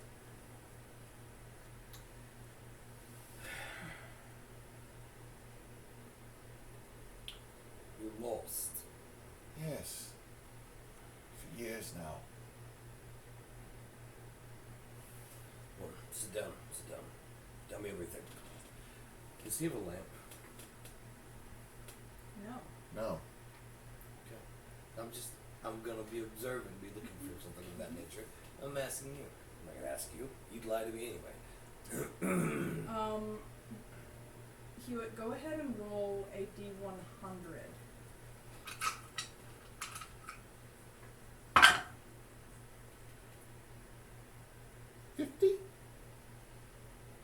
50. That helps in no way. It's fine. It's fine. The two of you can roll active perception checks. This individual is carrying a satchel bag. 19. I got a 15. Zhonya, the satchel bag seems familiar. You can't be entirely certain if it resembles exactly to Phil's bag or not, but you get a strange sense that it's oddly familiar. Ushel did not really remember to fix the bag. Going to message to Arten like, that bag that Terrans have is very familiar. You see that? It's a bag. I just cannot put my thumb on it. So why are you knocking on this? Like, why did you think that your brother lived in this room? She was standing outside the door and asked me if I was Barrow, and then you just said something about wards. I thought you were Barrow. Dinner. I'm not. Who lives here? If this isn't Barrow, I've just been very rude. Old man Jenkins live here. I don't know. Look, son, you're obviously in the wrong spot. You need to move along. I have someone to watch out for. I turn to start to make my way back to the back of the house, thinking that Phil might be around sometime. And I don't want him to be sneaking in the back door. Okay.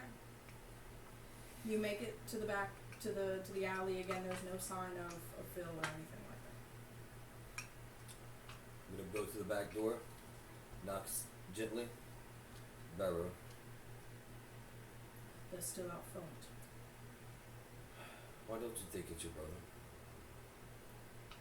He's been lost for more than 50 years.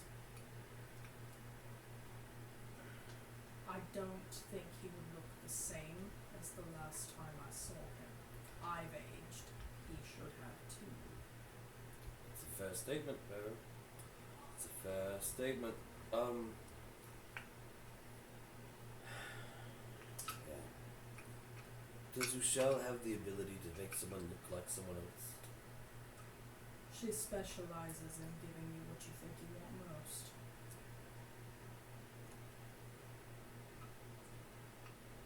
Okay. Okay. While Arten and Barrow are having their mental communique, you two are still sitting on the front stoop with Grog. Right. Is there like a mail slot in the front door or someplace that a communique could be deposited that would go inside? Yeah, that's going to break in your favor, yes. Okay. Just noticing that. What do I have that I can do here?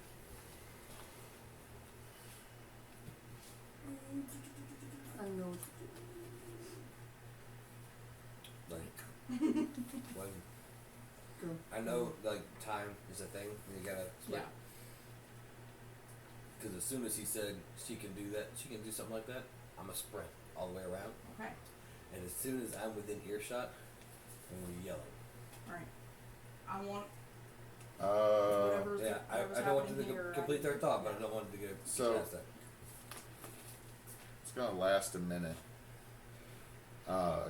Spending sorcery points here. Okay.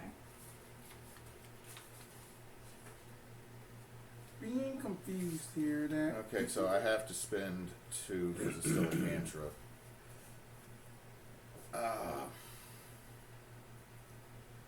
Going to subtly cast prestidigitation to create a small note that is folded in his hand but has the writing on it. He's going to slide it What are you doing? through the slot.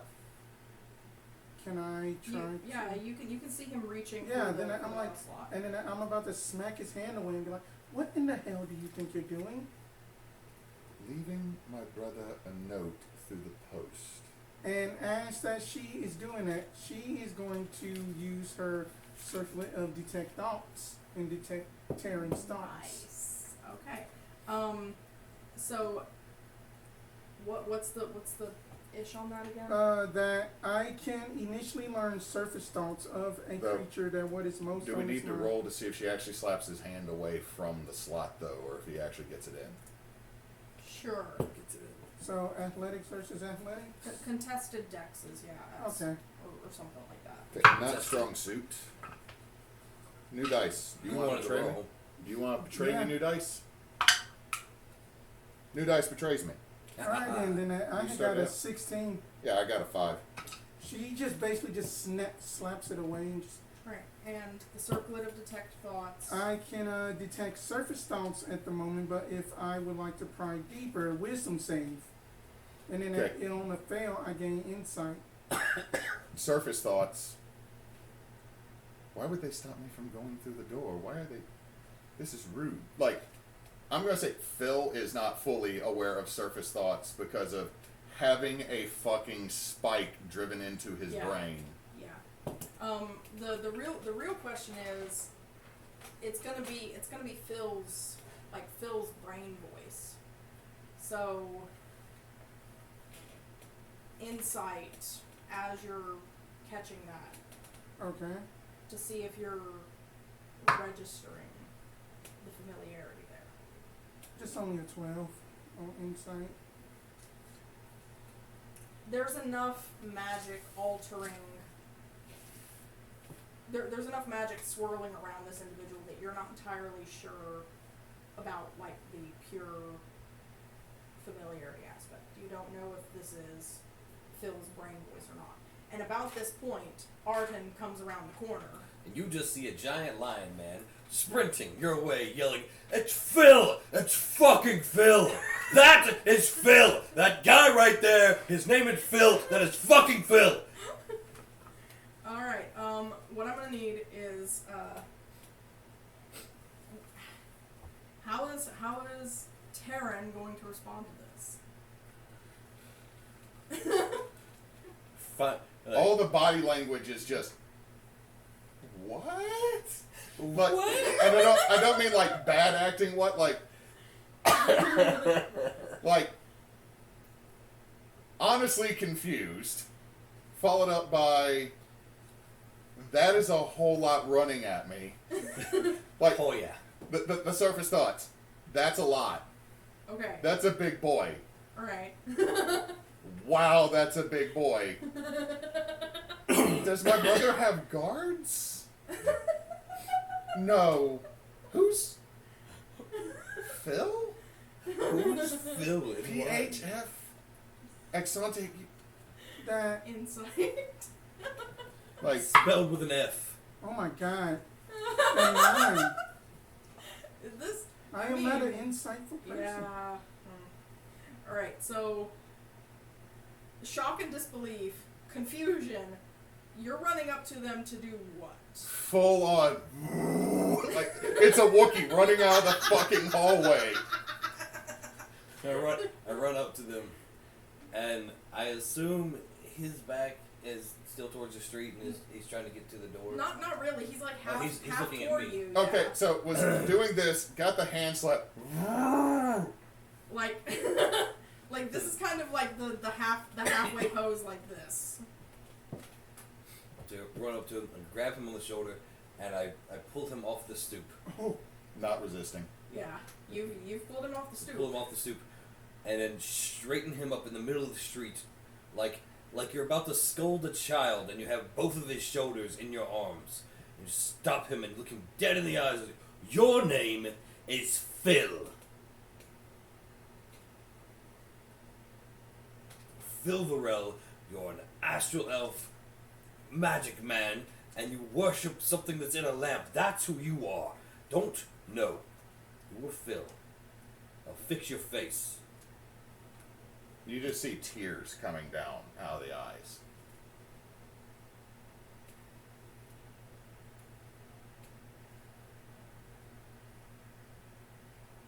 What? What? Your name is Phil. I know you like a brother. Fix your face. Can I make a perception check to see if this is causing a scene? Go ahead. I'm fairly certain this is. Question, DM, did she, it hasn't been a minute yet, did she slap the note out of Phil's hand? Like full on? Or did she snatch it? I'm asking because I want to know where the note is. Not snatch, but like slapped away. It's like fluttered to the ground. Yeah, he dropped it. So there is a note on the ground. Okay. Okay. You roll to see if Grog picked up the note. He would notice it first. Yeah, Grog could probably notice it, but my perception was a 13. Grog. Grog rolls this. Well, that was terrible. Because we're looking at Grog's passive as 17. To 9. We can use his passive. Sure. Grog is picking up the note and unfolding it. Do you need a cardly to send me with what the note is? No. No. If I'm like I have Grog's character sheet, Grog's gonna look at it and then just hold it up. What is that, Grog? What he was trying to put in the door. Can I get it and read it? Grog's not gonna resist that. All right. No, Grog's not. All right, take it. You're and better read at it. reading than me, Professor. All right. What does it say? Barrow, how do I get rid of her?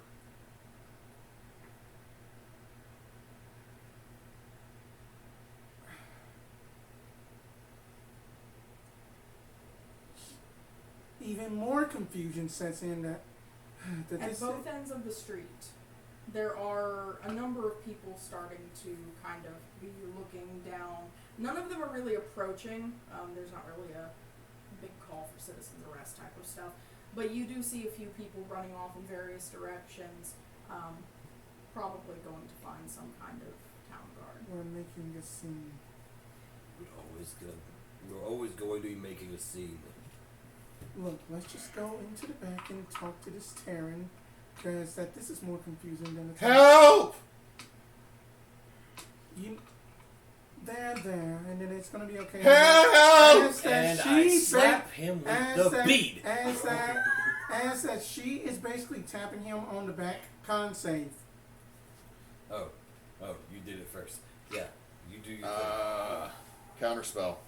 No, it's not a spell. This is an Oh. effect. Con save. Oh, this is an effect. Oh, that's yeah. Thank you, Dice. This is going awesome for storyline. That is a 7. Oh, Terran basically just gets like, ah! And he is incapacitated until the next 6 seconds because of time wizard shenanigans. Okay. Monetary And stasis. you wanted to hit him with the bead. I was going to, but then he'd shut up. So All right. save So the bead. if that's only 6 seconds, y'all need to be moving. We need to one move one now. thing I need to check on. Barrow actually opens the door. It says, "In, before they kill the god. In." okay. Take him in. So we take him in. But that does take the 6 seconds, so the incapacitate falls off. You're inside. But the grown-ass lion man who's carrying him in does not fall off. Right. So, strength check, fucker. He's not resisting. So, Good. Good. Barrow I'm just gonna closes. put you down on the couch. I Barrow don't know what closes you're the gonna door do. behind and reactivates the wardings. So Phil, since this is your first time in Barrow's house, what you're looking at is the elf before you is not the elf that Ushel, the half elf that Ushel showed you in those memories. He's older, more haggard, very thin, and honestly like appears as the definition of a recluse. Is missing the last 2 fingers on his right hand, and looks at your figure being held captive in Arten's grasp, and makes eye contact with you and says, "Drop the bag." I can't. It's on my waist. Let go of the bag. My hands ain't even on it. Get the bag off him. bag? Why do you want the bag? We're going to get rid of it. It's his bag. Then look into it. No, Why not? I'm not listening to you.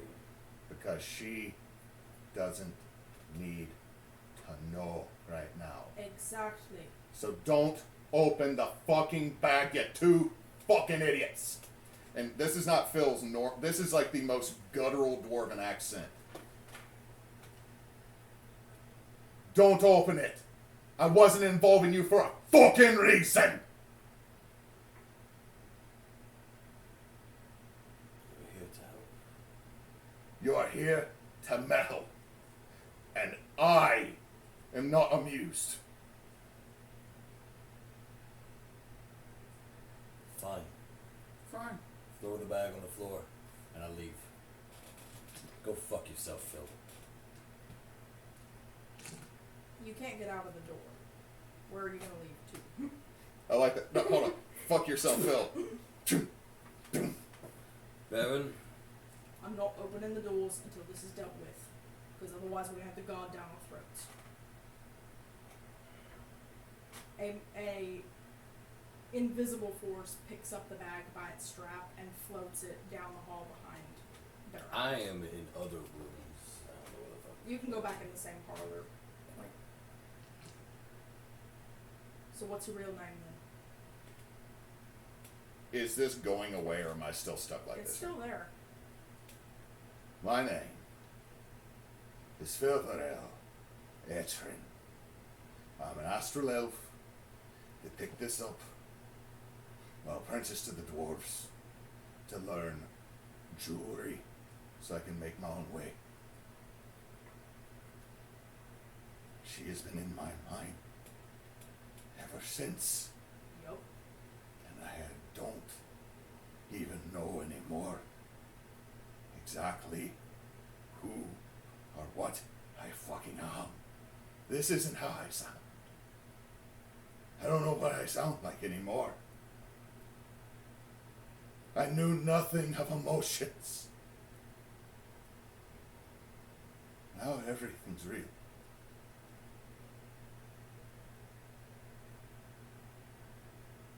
And I don't. She's a drug.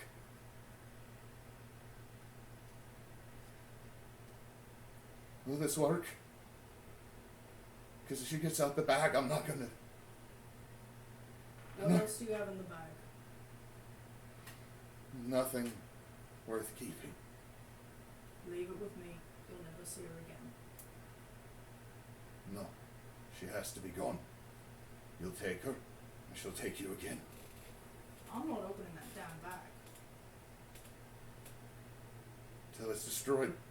Or banished, no. What I'm saying is I'm putting the bag under lock and key. She isn't going to get out again. And these two fingers here, they're never coming back. Because if they do, she gets free.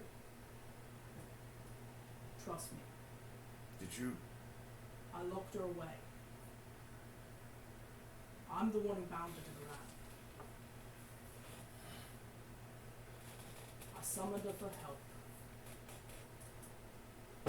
Finding a way to deal with my grief from my lost brother. If you sealed her before,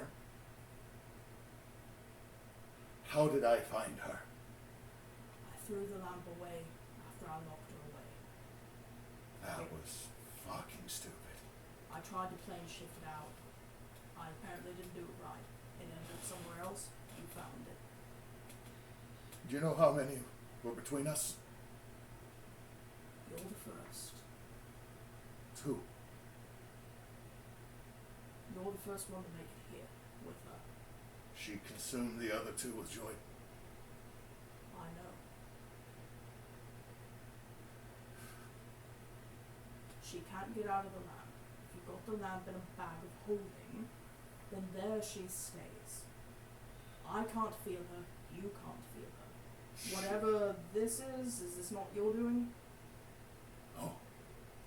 then it'll probably drop after about an hour. She got me mad when the bard said no.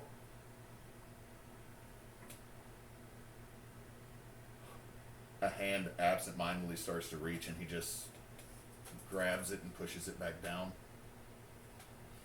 What happens when she's gone? What happens? You find a new career. You find a new way to live. This. And it's like the thrumming and crackling of the way too much goddamn magical energy being shoved into the equivalent of a level 4 sorcerer at the moment. Like, if anyone's passive perception is, I think everyone's passive, there is lightning slightly echoing in the Aurora Borealis of Phil's hair. You're also watching for the first time, his dreads are frayed. There is loose hair. This. What happens to this? This is just. Whatever power she's given you, she can't take back if she's there. It'd be yours to do with as you will. But I still call on her to use it. You don't have to. I don't. Just looks at the warlock contract. You know, to be fair, y'all don't have like a paper contract. Pulls the huge Comcast ass level of triplicate paperwork. No. The power was given you to do what? Bring joy. Bring joy. Bring joy. Bring joy.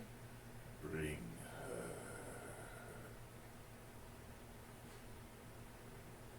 Phil is shaking and thrumming. If anyone's ever, I don't know if anyone's had the displeasure of dealing with someone going through withdrawals. Visibly, that is what's going on with Phil. She's not the only one you draw your power from.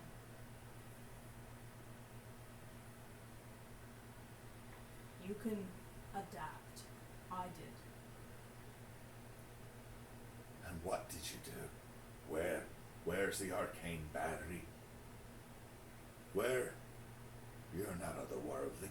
It's yourself.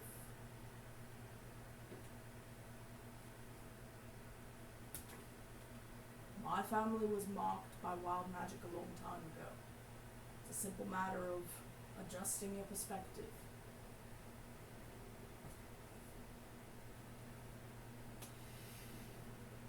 After I got rid of her, I turned to books. I had a feeling that the banishment didn't quite work. So I turned to books to figure out a better way. I'm still studying. That's all I do in this house.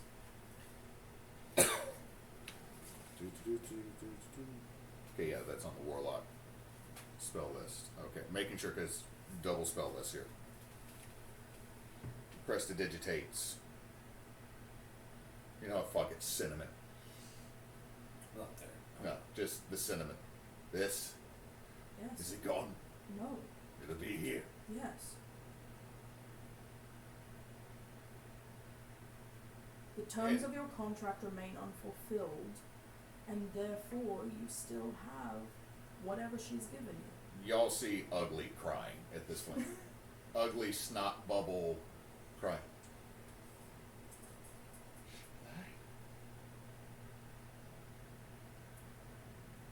People who use you always lie.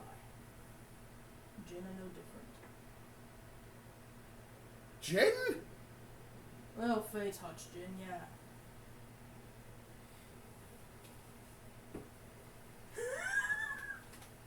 Looks at the Warhammer like it's been a lie this whole time, too. She was a goddess. Far from it, friend. Can't she actually be destroyed? Haven't found a way yet. I say yet. Would say releasing an elder death god do it? You know, I'm not going to get into that, because that Say sounds what? like you've got a lot going on. Just a theory proposal. Throwing her into a sun. You know, sure. I don't know if this is just the upset talking, but It's not theoretical. Still hear you. Yeah, maybe. But it kind of be. You remember that old story about there was a ring that was addictive, and then the guy couldn't throw it in the fire? That's why we throw the bag. I mean, yeah. Pretty sure. Of course, that's probably going to also activate the bag's, you know, world-rending apocalypse property. There's a whole lot of stars no one cares about. Well, pretty I sure can think your of 5. son would probably I care can about. think of 5. Son. The son you're talking about throwing it into. No. Oh! Feels like for a split second. Okay, so The child. if She said I couldn't have kids. if you would like my opinion, you need some distance. The bag stays with me, doesn't go anywhere, stays here under lock and key, and if you eventually find a way to maybe destroy it, then we have a talk and we think about that at a later date, when you've got some distance and some time. Swear on your power. Would you like it in writing?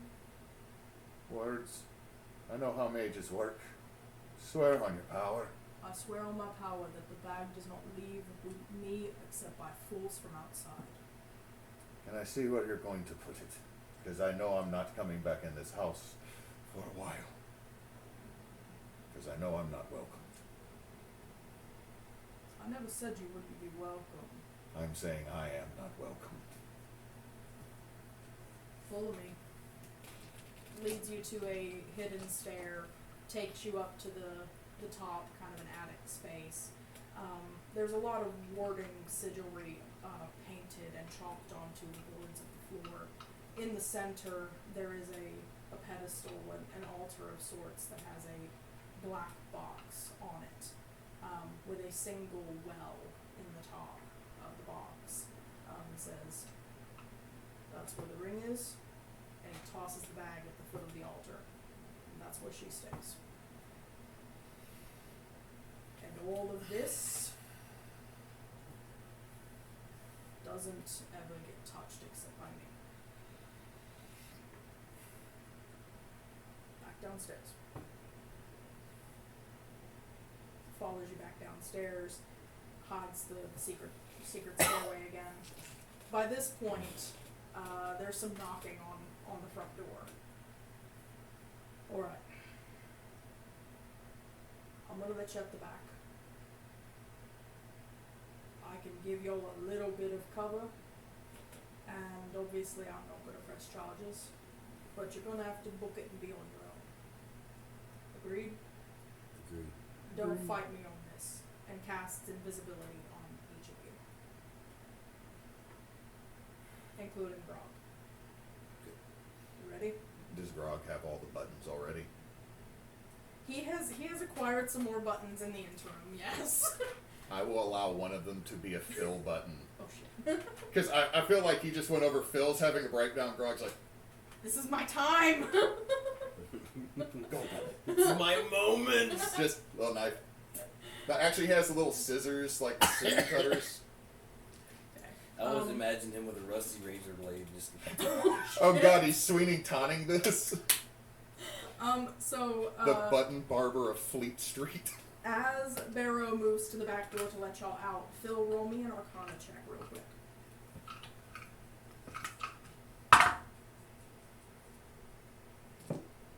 Yep, this has been my night, guys. It's a 7. Alright. So this kind of shimmering golden warding drops. He opens the door, looks out real quick and says, go, go, go, go, go. All 4 of y'all invisibly can leave the house, and he shuts the door behind.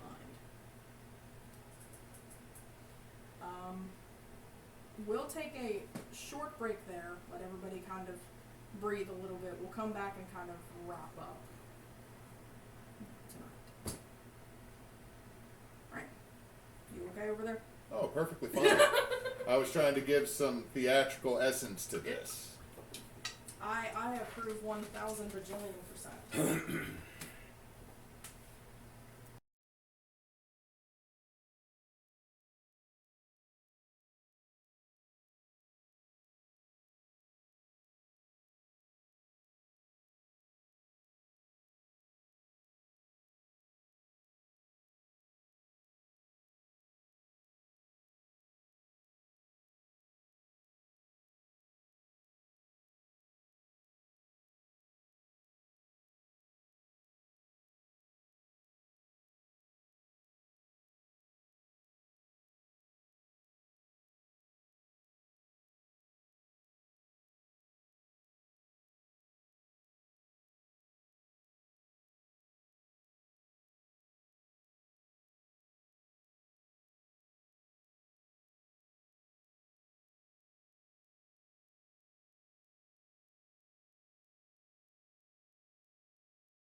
I would just see We got audio back, and I think we're live. Alrighty. So, welcome back. Let's wrap this up as bestest as we can. So, all four of you were turned invisible, led out into the back alley, and the door was closed behind you. We're going to go straight down the table with who's doing what. Rob has hold of Zhonya's, tailcoat. Basically, booking it as far away from this place as I can. Alright. Roll me stealth with advantage. No. Okay, that's good. Stealth is a 17. Alright. And roll a perception to see if you can clock anyone else running with you invisibly. That'll be another 17. Is it at disadvantage, though? That is true. Yes. Disadvantage. Make that a 6. Alright. You're kind of focused on making sure that your feet aren't making a lot of noise, so you're not really hearing anybody else. As we step out, Okay. and we're all invisible, and the door shuts behind us, I'm going to summon the powers of Old Man Miro Ghost. Okay. Old Man Miro Ghost. The trickle of mist drifts up and it's basically like trailing away at speed because Zhonya and Grog are both skedoodling. Make sure we all get back to Kai's house. As best I can. as they turn a corner. He said to ask if I needed help. Yeah. I'm going to follow in suit because Alright. you just lost your invisibility. I can see we all go. Well, Old Man Mirror Ghost Yeah, I saw that. is drifted away. I saw that enough of that. Yeah. Okay, so roll stealth at advantage.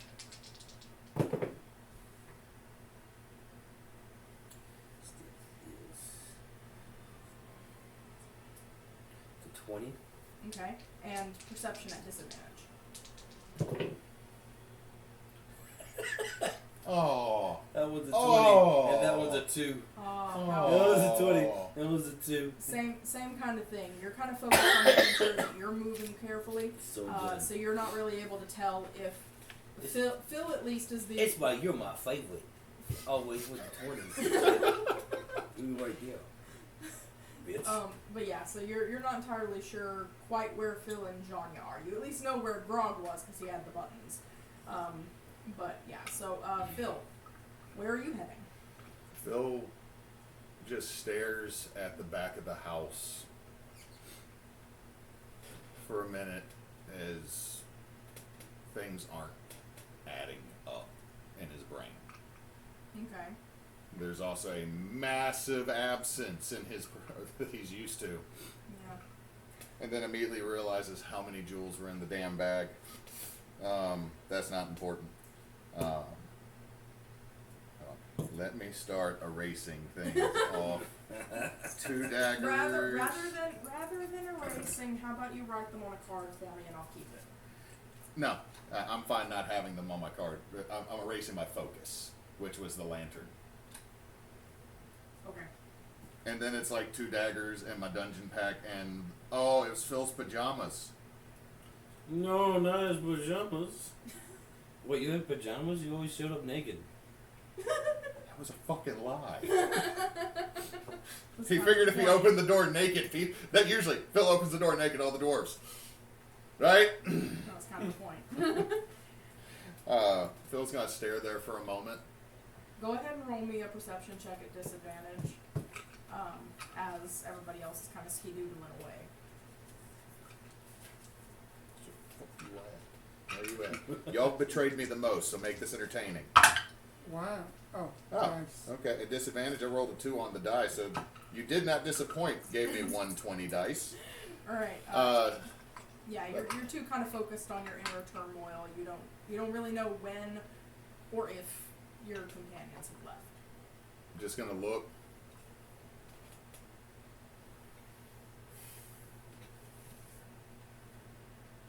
Is just not gonna run, but just turn, and I'm assuming there's like a back alley. Yes. Is just going to walk towards the closest exit to a street where Yep. something can be hailed. Yep. All right. So back over here, Zhonya, you turned at the corner. Did you want to go back toward the front of that street to see what was happening outside Barrow's house, or did you want to just keep booking it and looking for transport? I would go to the front more so to just try to get a little bit of intel if possible. Okay. So you come around the corner of the house and you're invisible, so you're kind of able to look freely down there. There is a squad of guard kind of milling around Barrow's stoop. The door is closed, but It is shut. but the guards don't seem to be overly concerned, and you don't see one of the magisters, one of the black cloaks. The assumption would be that the black cloak and maybe another guard or 2 are actually inside talking with Barrow. Okay. Then after seeing that, just gonna start running away from the castle ward. You can feel Grog keeping hold of your coat sleeve or something. Right. As y'all are skidoodling. Roll me a survival check for if you're able to kind of keep your bearings. That is a 15. Okay. Yeah, you're pretty certain that you need to be heading east, so you keep kind of a general easterly direction as the shadow of the mountain gets longer overhead. Alright, and lastly, roll a perception check, but hold on to it for me again at disadvantage. Same kind of thing. What are you doing as you get to that next side street? How long do these invisibility spells last? Barrow did not tell you. Shit. We know, roughly. Yes. I don't give a shit about the front of the building. Okay. I want to go to a street where there are more likely to be more taxis and things. Okay. And I want to, once I get to that street, I want to kind of hide in a little bit so that when this invisibility wears off, I can just step out of the darkness, hail a taxi, and go back to the... Alright. Roll me a survival check to kind of find the closest busy but not too busy place. That's a 25. Beautiful. You are able to You're find... my favorite. You're able to find That's kind of 3 following... that I've seen. Following your ears and following the sounds of life and laughter and livelihood of a evening before a parade day, you're able to find a space that there's a few like restaurants and like small shops, and there is kind of like a few alley spaces that have like dumpsters and refuse heaps. You're able to kind of tuck away until whatever this invisibility. This is a magical land, man. They got fucking dumpsters. That means there's dump trucks that pick them up. By that I mean there's just an ogre that's like really cordial that has a cart behind him that just. He's got a little tie. It's more that there's a posse of wizard mages that do like the destruction spells that just. Oh my god, this is the best and worst trash. use of wizards ever. The wizards are literally sanitation. They're all just prestidigitation. So Alright, it's all the wizards that have done time and they can't find a better job. So, Phil, you've stared, questioned every life choice you've ever made, and now you're just you're the last moving away. 50. The last 50 years. Yeah. That's the question that's in there. Phil's gonna get to the end of the street.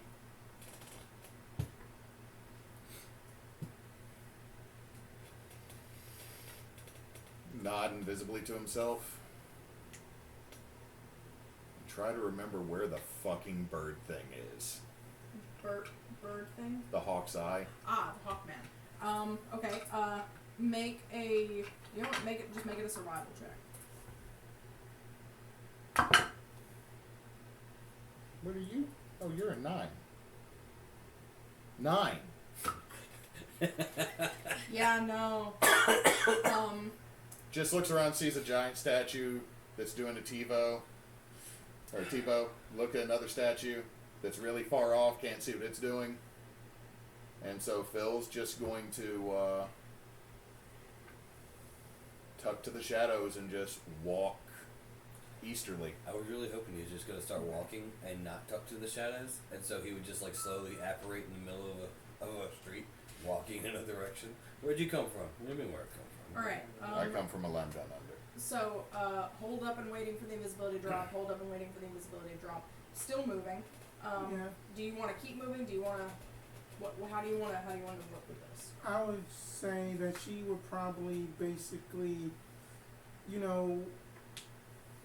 probably end up going a little bit slower after getting some distance and then start tucking to the shadows a bit. Okay. And I got a 5 on that roll, by the way. Okay. Cool enough. So, roll me one more survival check for finding a hidey hole for you and Grog.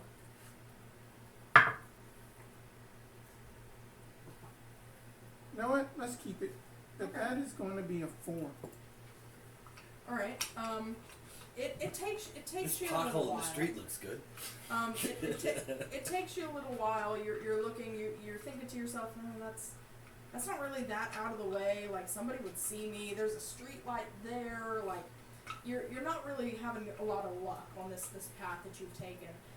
And so you're kind of walking down a sidewalk. You are kind of hugging the building walls, but you're around people in the street as the invisibility drops on both you and Grog. The people on the same sidewalk as you that are walking your direction, they kind of. Just sorry about that. One of my students had made a bad decision and popped me back here.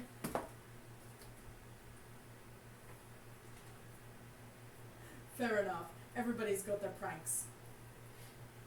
Right. Have a good evening.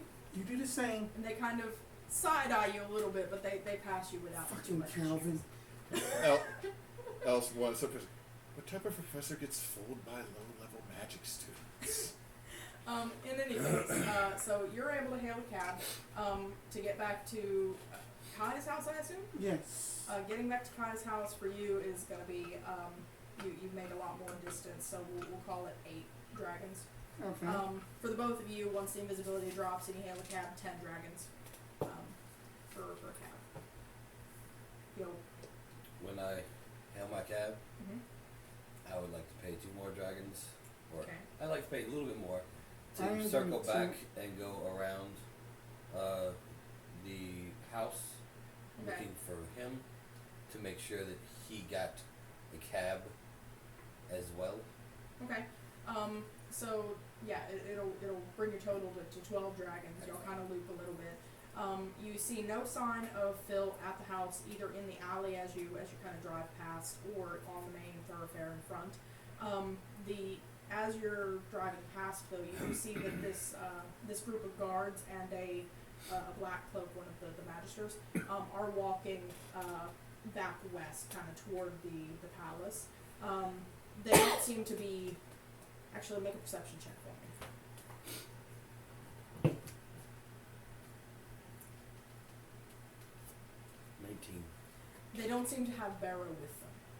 You're pretty confident in your ability to kind of clock the group individually and as a whole, and you don't see barrow with them. And so then after you've kind of made that circuit back, tell the driver, all right, head to 13 Black Hat, and they take you back across the city.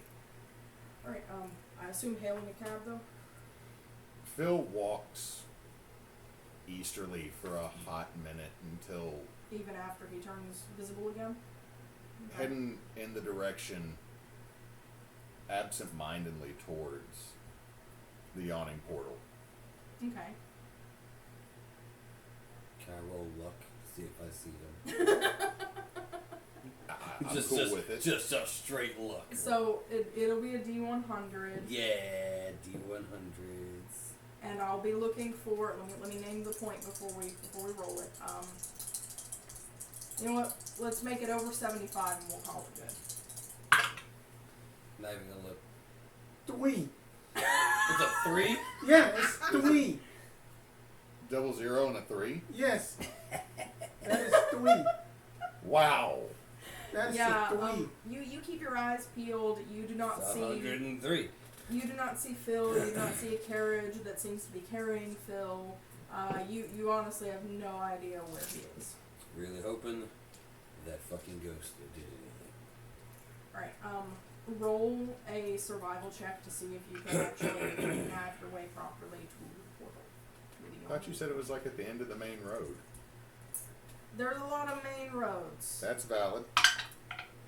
That this is That's a Houston 10. and Dallas in the one magic town. You're kind of doing the thing where you think you're on the wrong road, so you take a side street to go on another road, but maybe you were on the right road to begin with, kind of thing. You're kind of spiraling around it a little bit. If you're actually trying to get there, it takes you a little longer to actually close in on it, but you can make it there. Okay, Phil stands out the front of it. Okay.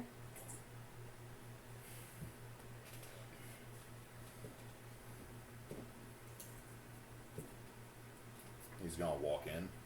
All right. Is it raucous? Of course. When is it not? Is 3 strings playing? Make a perception check as you're looking around. Day before a festival. It's the most raucous. Ah, shit. 8. You do not see him on a quick, well, not quick, but on a. Well, there's initial one spot scan. where the music usually plays from.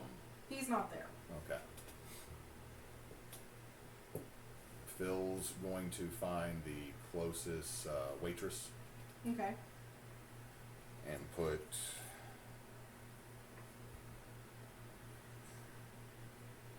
$100 dragons All right. in her hand and say, "Half is for you. The other is for our fine harbor." All right. I can handle that. Then Phil's gonna go straight to the bar. The waitress kind of turns and starts meandering up the stairs. Gonna go straight to the bar. Who's at the bar tonight? Not Dernan. It'll be somebody else. I'm not. Okay. Brain ain't there for names, but somebody else. John. Yes, John. John the bartender. Spelled D-J-H-O-N. Dijon. The John. D is silent. There's no Okay. apostrophe there. It's just John. Might I have... What's the open container law? What's the open container law? Taking a drink outside. You pay for it, it's yours. We'll give you a bottle, just don't toss it in the street. Black clothes won't grab me? Just don't toss it in the street. Don't litter. No, that's on the code. I just didn't know if, like, I missed a part where drinking outside would be It's the night before a festival, they got bigger things to worry about. that ball. You're right. 10 dragons, friend. That's some good stuff there. Thank you. Alright, are you waiting at the bar for... I'm waiting for him just to hand me the bottle. He's handed it to you. Right. Then going to start walking towards the front door. Okay. are you going all the way outside or? Heading to go outside. All right. So you're outside in the courtyard, and it takes a few minutes, but you do hear the door open, like the ambient raucous noise increases and decreases as the door swings. And the three strings doesn't approach you entirely. It just kind of stands there for a minute, out of reach of the swinging door, but doesn't really close the distance. Thank you. And then Phil's just going to walk out to hail a cab.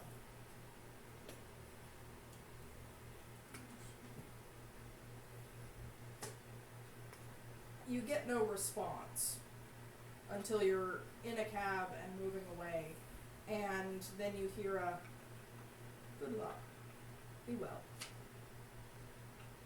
in your head. Not happening.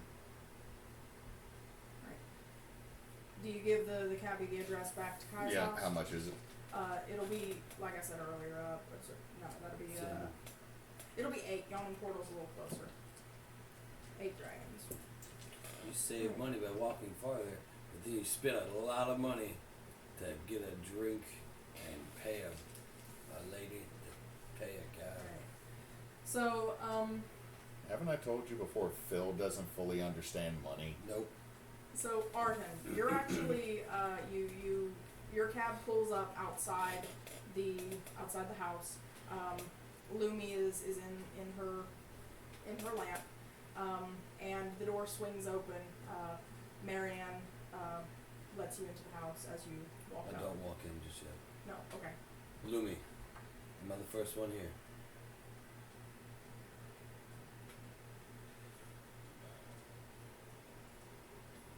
Marianne's opened the door. Yep. Marianne, there was an old man ghost that came out of a mirror. Can you contact him? She opens her mouth, and you see the shadow of her mouth moving. The words are delayed, so there's like a sync issue, but she says, "He's watching over them."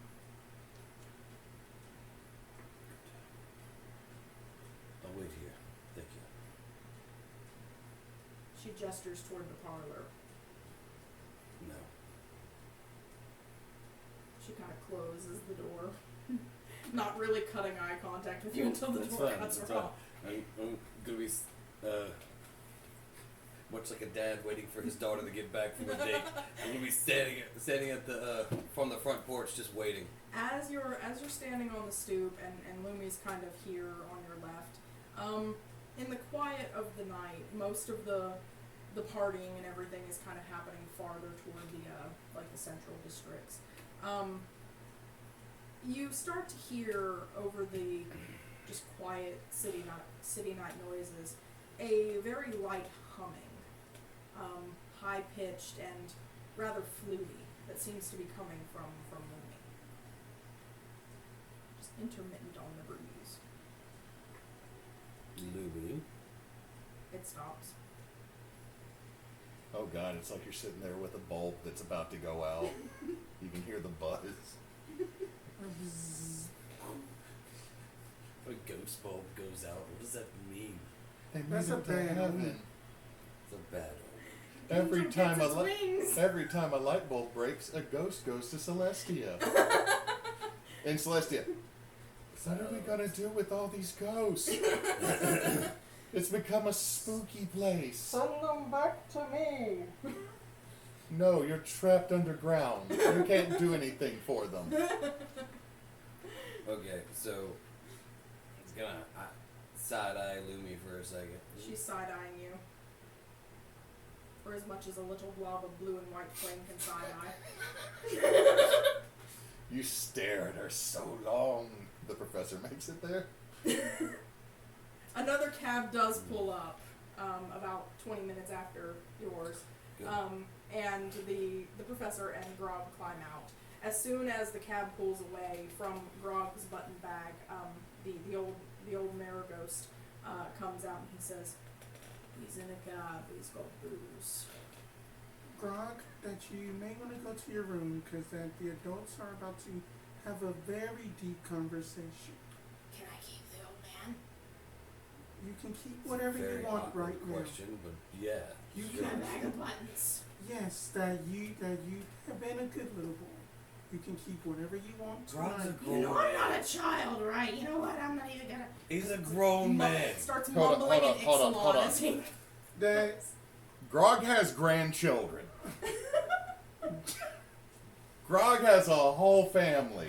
Excuse me, Grog is ace. No, I'm making a joke. Key and Peele. 36. I have grandchildren.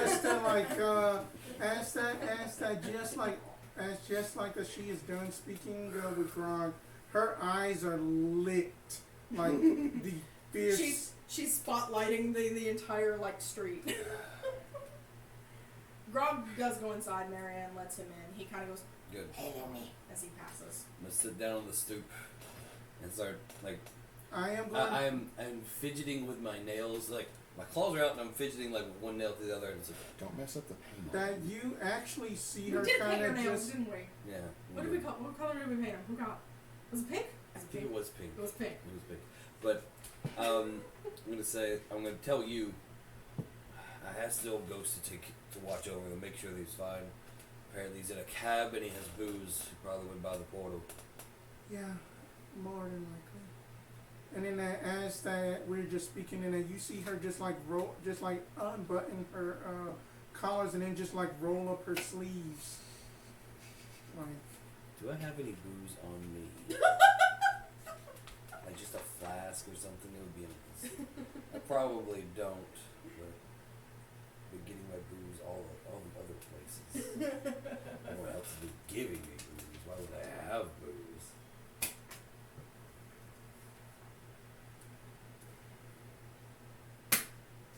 Oh, I don't, but I am going to grab my sending stone and tell my boo thing that we home while we waiting outside. just call him up on this. That I am I just used to gonna call him on my him rock. on my sending stone. Call him on my sending stone. stone. There you go. Late night when okay. Rather than respond through the sending stone, he opens a window on the second floor and leans out. Is everything okay? It's gonna take some time, but it ought to be. All right. The master of the house, he left a couple hours ago. Said he'd be back before midnight. Okay. That's fine. So, just don't offend the ghosts, because I have a feeling they'd be able to lock us out if they wanted to. Yep. Okay? All Okay. right. Yeah. And closes the door and goes back inside. Window. Door? Window. Door window. Alright, about 30 minutes after Zhonya's cab pulled up, Phil's cab pulls up. Was there anything else before? Okay. So Phil's cab pulls up, and Phil comes out. The illusion at some point between you being invisible and then turning visible again, you were back to yourself. Didn't Good. clarify that. Probably because I'm a before dumbass. invisibility dropped. Right, that's Okay. what I'm saying. I didn't clarify because I'm a dumbass. But you're back to yourself, and you're now back at the street in front of Kai's house. Mm-hmm. Cab pulls away. These two are pacing and sitting on the front step. I don't want to hear a fucking thing from you. If I may, DM, can I roll a ranged spell attack at disadvantage? Because she is going to cast Produce Flame on her hand and slap the ever-loving shit out of Phil. I'm expending a sorcery point to counterspell it while staring at her. I'm not doing a damn thing. You can cast it, he can counterspell it, nothing happens. The flame kind of peters out halfway to him. We were only trying to help you. You have taken my faculties away from me twice now. Twice! I don't give a shit if you think it was for my own good. I'm not one of your fucking students that seem to be a failure, much due to your education process. No! You have talked down to me, you have been suspicious of me, and all I've done is help. So if you want to sit here and bitch at me because I decided to try to get rid of something that was hurting me, that would hurt you, shove it. It is not about you trying to basically get rid of something. Fil'verl, it's more so about basically that you could have been a little bit more upfront with us. Honesty is always the best policy. Whenever, especially Tell me when I lied. Tell me when I lied to you. You kept on saying that it was your goddamn bloody goddess. She was. She was my goddess. She told me she was a goddess. She allowed me to do things I've never been able to do before. I was a waiter, a busboy, and an apprentice jeweler. And then I was important. And then I was her symbol. I never lied to you, knowingly or willingly. So go ahead and stuff out that inferno, you hot-headed academic. The door opens behind Arten, and Marianne is standing in the doorway, and she kind of gestures. I have something I have to do before I come in. The bottle is not opened. Do what you need to. Nods, and he's going to walk into the city of the dead. Okay. Responses. Waiting. Just...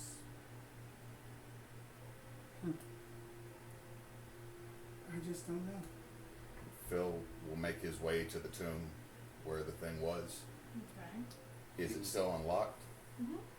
He will put the bottle on whatever the closest thing to a dais or a little. I'm assuming there's some type of little pedestal-y thing in there. Yeah, there will be like a little lectern for like maybe a book of prayers or something, kind of in the center of the. Just put it there. Look around. Thank you for pointing us in the right direction.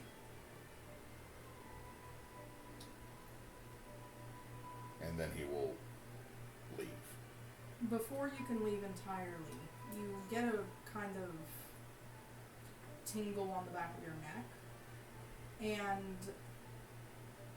from kind of all the corners of the deepest parts of this mausoleum, this crypt, the mists and cobwebs and shadows all come together and form kind of you get an image of like a receding host of people fading into a distance, and almost in a type of like a chorus, they say,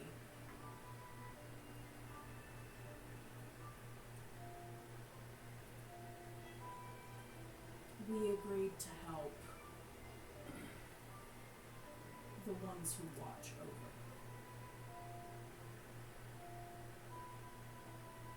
Use our knowledge carefully."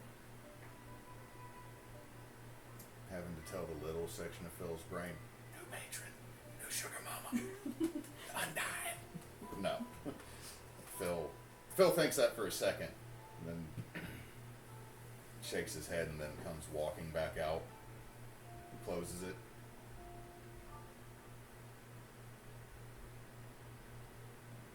Prestidigitate.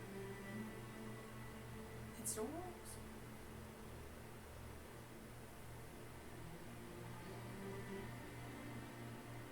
Just does it to clean the door further. The more like dirt and mildew you prestidigitate off the doors, the more intricate the like detailing appears to be, and you start to realize that the stone that the doors are made of is actually a crystallized quartz more than marbled stone.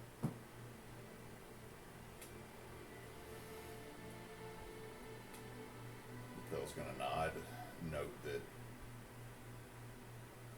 if he survives and if he can actually still help, because he's not 100% sure on that, he's coming back here. Well, Phil is gone. Mm-hmm. I know. I know that we both want to act in anger. He didn't know.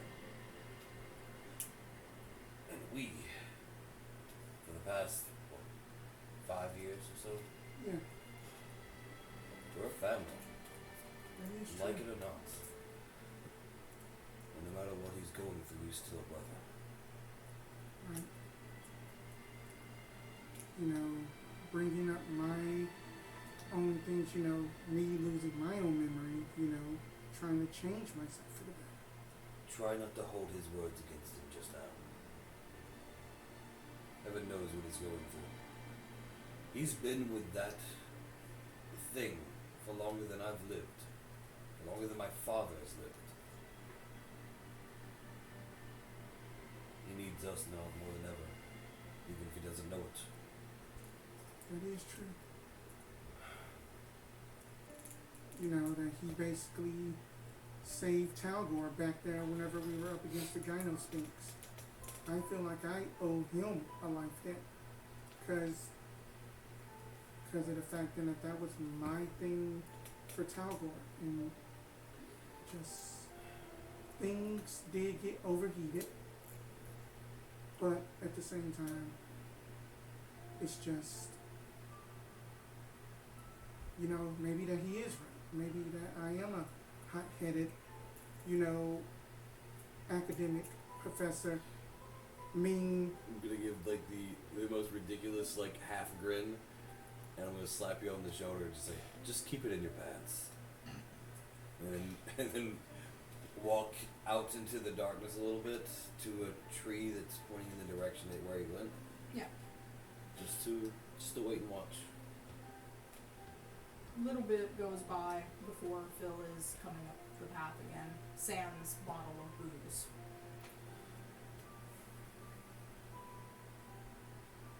Phil, Arten, walk up to you. Put one arm on your shoulder. My brother. Always will be. Whatever you're going through, I'm here for you. If you need me, even if you just don't want me, just let me know. just don't do that again when I am not quite in my right mind, because the not me pissed my pants for me when you came running around the corner. I prestidigitated it, but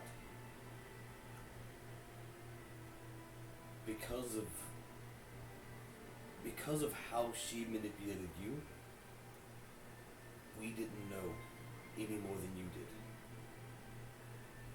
And so we went into this task today thinking only bad things could happen to you. And wanting to make sure that you stayed out of trouble. You stayed out of the way of the law. That you came back. It was merely there to make sure that you didn't get hurt. That we didn't lose you completely. I understand. I do. Somewhere other than the absolute cacophony of bell ringing and other voices that are coming through my mouth and head. Because right now, it's weird. And I don't understand it. But I will say this. I am slightly hurt that there would not be trust in this situation. I understand, but it doesn't take away the hurt that is involved. It's not that we didn't trust you. It's that we feared that you were walking into something that was bigger than you knew. We, as a team, as a family, have faced everything together. You went to go face something alone. You know this city more than anyone. Yeah, that's true. But if you would not have come back, we wouldn't have been able to live with ourselves. No, you'd be living with Tal'gor. Christ. That right there? That's the real Phil. No matter what you try to sound like, no matter what your voice changes. Spruces of cinnamon and stupid things that make me laugh. We'll get back to us all soon. We'll be here when you are. We have work to do.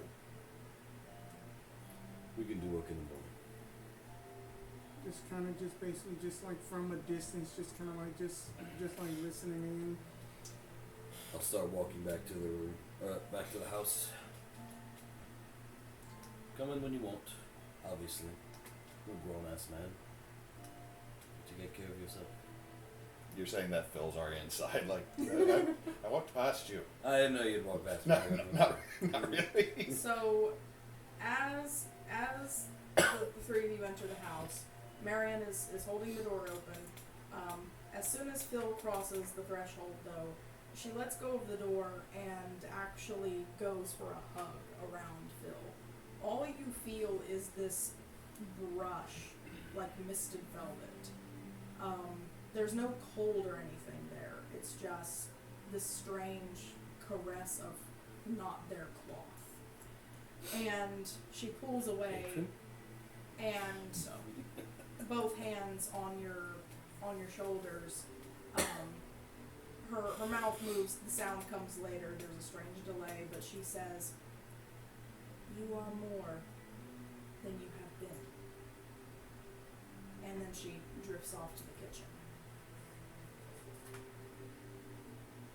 To any other spectral or temporal physical entity, I appreciate it. Please don't touch me right now.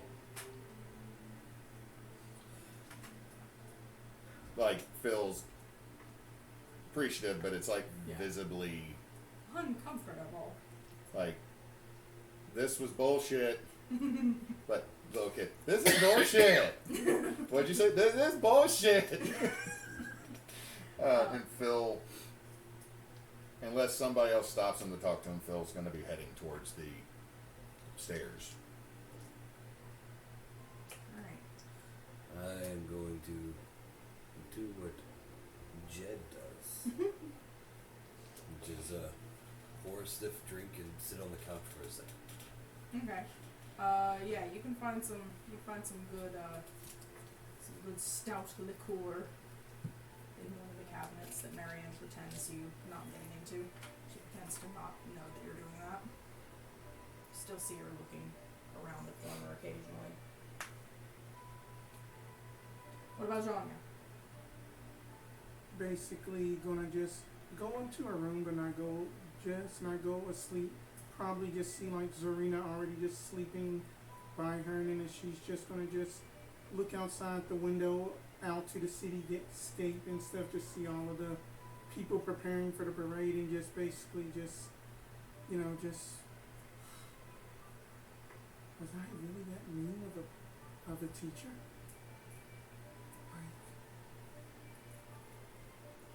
She's having an existential crisis. Everything's having a crisis. Thanks, Ushel. We're supposed to be battling other gods. We're battling our inner demons. What kind of a weird... I mean, Truth be told, that's the worst enemy to fight. I mean, that, you know, after that, well, you know, name, after that, Tarjay was killed in the accident, just felt empty on the inside. You know, but at the same time, it's just, you know, that all it is life is just like a clock. You know, regardless of what happens, that the hands will always keep moving forward. Unless, of course, if you study for just quadrics, then we can make you manipulate Maybe it. you can go backwards or sideways. It gets wibbly wobbly. But you know that Pep talk time. but you know that just comes with just a price. She's just sitting in there talking to her dog. It's the rubber duck theory. You put a rubber duck out there when you can't figure out what's going wrong with the program, and you talk to the rubber duck and explain what each line of code does until you find the problem. But I was a bit hard on him tonight, right? he has grown. And she just basically just goes and just reads just whatever book is available and just stays to herself. Right. Did you actually get inspiration? Yeah, Okay. you should have put that in there. I wasn't in here when it was rewarded. So how late do you sit on the couch, sipping strong liquor? What time was it? It was probably 9 o'clock when y'all made it all the way back. Probably 11:30, 12. Okay. Before you said the time, I said 2.5 hours. So. Okay. All the time you're sitting there, the door doesn't open, Kai does not come home.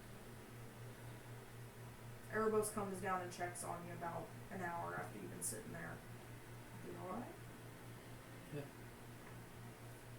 Is this alone time? Doesn't have to be. Just kind of plonks on the couch beside you and does the cute little lean on you thing. Playing with his hair, With the dangly bits. with the dangly bits in Yeah. his hand, and drinking with his hand.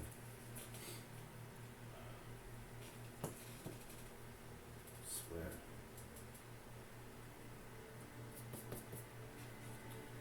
Everyone's fighting battles we didn't know that even existed.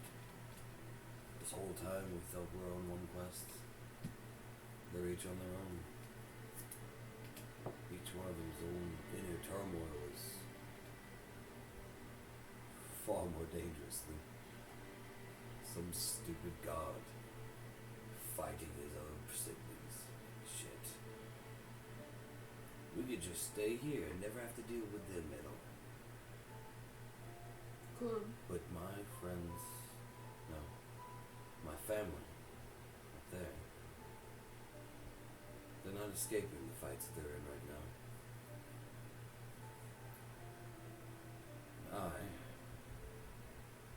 All my strength and wisdom, not wisdom, all my strength, dexterity, and weapons, I'd do a damn thing to help them. Sometimes you don't need to say anything, you just need to be in here. You can't punch feelings.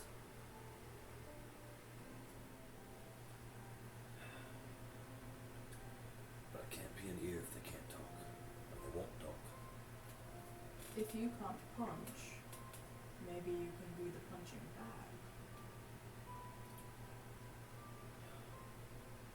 Sometimes all that's needed is someone to be there no matter what.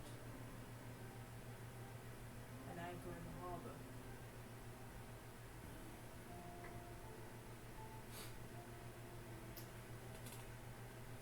I'd say you're wise beyond your years, But No, there's a you're lot not. of years there. no, you're not. Yeah. You're exactly as wise as your years. Sometimes are. I'm stupider than my years, which is fun. By not being fun. Come on, let's go to bed. I'm done with this. So everybody heads up to bed, and I have one final question. Remind me again, who's got the lockbox with the shards? And where are they?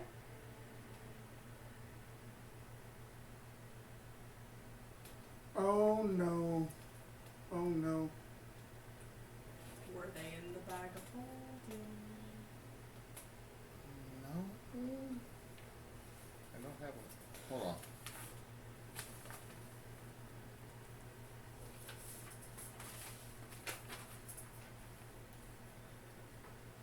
Next time, Tears of Kairos. Not just yet. I need to be sure. I don't think so. Did, I don't have them listed as in it. did you take them out and put them up into the trunk whenever we first made it? Each room had a trunk with a key. I might have. Oh, there's a dog there. Poor little guy. I mean, most of what was in the bag of holding was just my starting bullcraps. Oh, I lost my glass blowers tools. Let me see up in at the handy dandy book of meta knowledge and see. Like, I do take notes. all the oh, that's where my health potions are, so those are all gone too. Obey legal. I don't recall anything about you putting it there. I don't think I had it in the bag. But I mean, literally everything that was on the front sheet was what I had in there, plus 370. Damn, I'm broke. Because I didn't have my gold in there. Okay. So no, I probably didn't have it in there because I got other pockets. Whole coats full of pockets. About to be a lot more empty. So I'm going to be nice, and we'll say that you had put it under lock and key in that trunk in the room.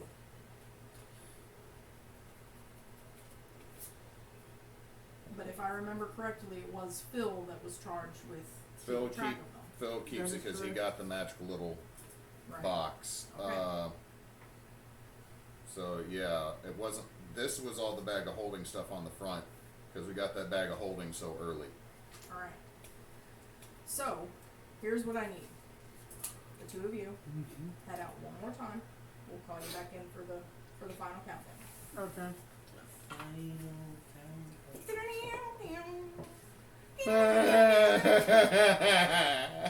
I'm not done torturing you yet. You thought you were done? No. It was just. Ushel came back real quick. Where I thought she was in a bag somewhere. Ushel actually just lived down the road. This has all been some rich girl's game and shit. Alright. So, you're upstairs. You hear everyone else kind of settling down. The first thing Phil's going to do is take every bit of jeweler's tools out of the vest pockets and lay it out. Okay. And is not going to use his Astro Elf ability to know how to use them when the trance is over. He's just going to take them all the vest, lay them. He doesn't have his spare clothes anymore, so he's just going to look and find something to kind of roll them in, and then place them on top of a dresser.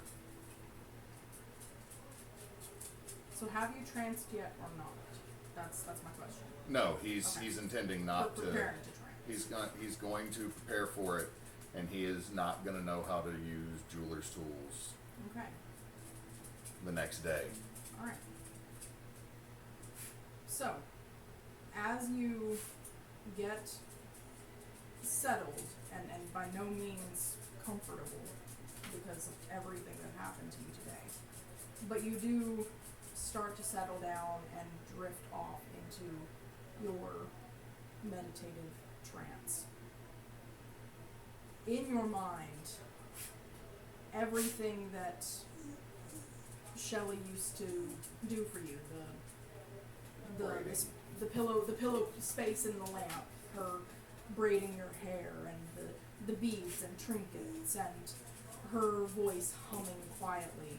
All of this is plaguing you, nipping and picking at you with all those lovely little twinges of happy memories. It's a weird, almost guilt, I think he feels.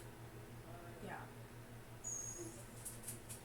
If anyone was to see him, Phil visibly looks older at the moment. Just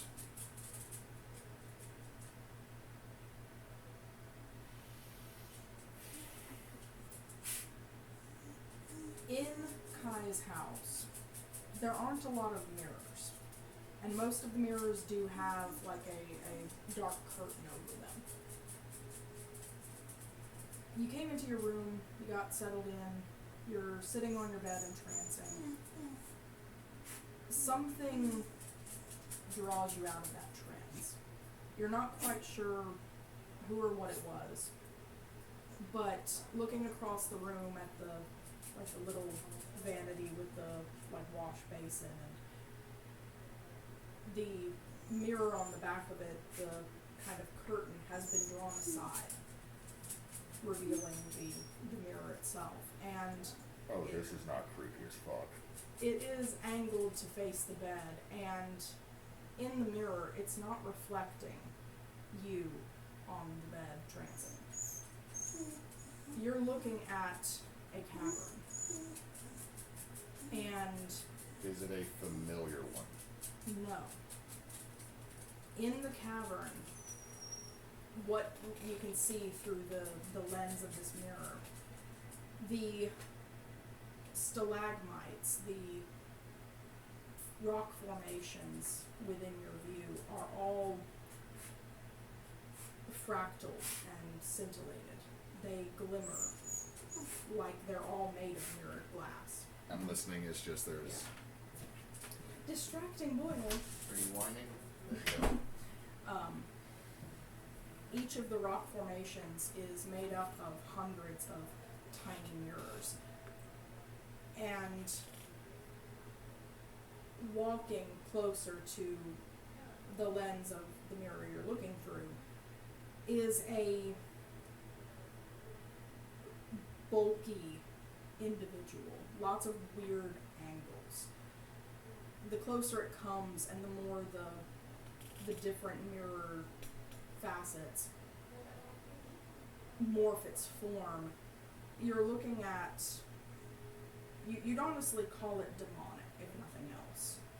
A hulking shape with wings that arch over the shoulders, a head that is set a little too low, with almost a frill of horns arching over the brow.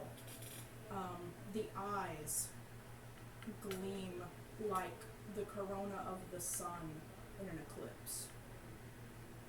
Black, surrounded by flame. And the closer it gets,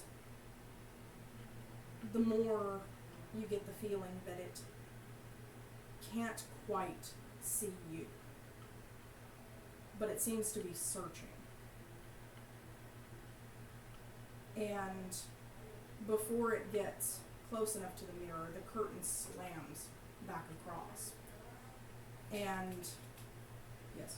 While this is happening, like, I love your description. Phil would see that.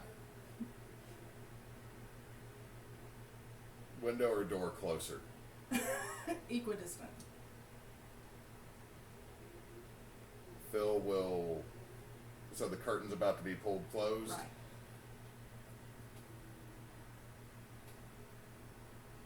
Yeah, we'll say Phil closed the door, because he probably would have. Didn't say whether or not, so... Well, I would assume the door would have been closed before you went to bed. I didn't say I didn't, so I'm leaving that to you. It's kind of like, in my mind, I don't think that you would have left the door open. Because that invites an invitation for, like, somebody to come and talk to you. Kind of. True. At the same time, again, I don't know if Phil, but we'll go with that because I didn't say he didn't. Okay. So, Phil will, the second that there's something in the mirror and the mirror isn't covered, right. Phil is starting to nope out, like, just like immediately, like. Okay. So he would have, like, the second it started forming, would have headed towards the door, twisted the handle. It would open. Steps outside. You see Kai come. He doesn't seem to be running, but he is moving purposefully down the hall. You notice his footsteps don't really make any sound, and as he gets close enough to the door, he leans past you and the curtain slams across. You don't want to know.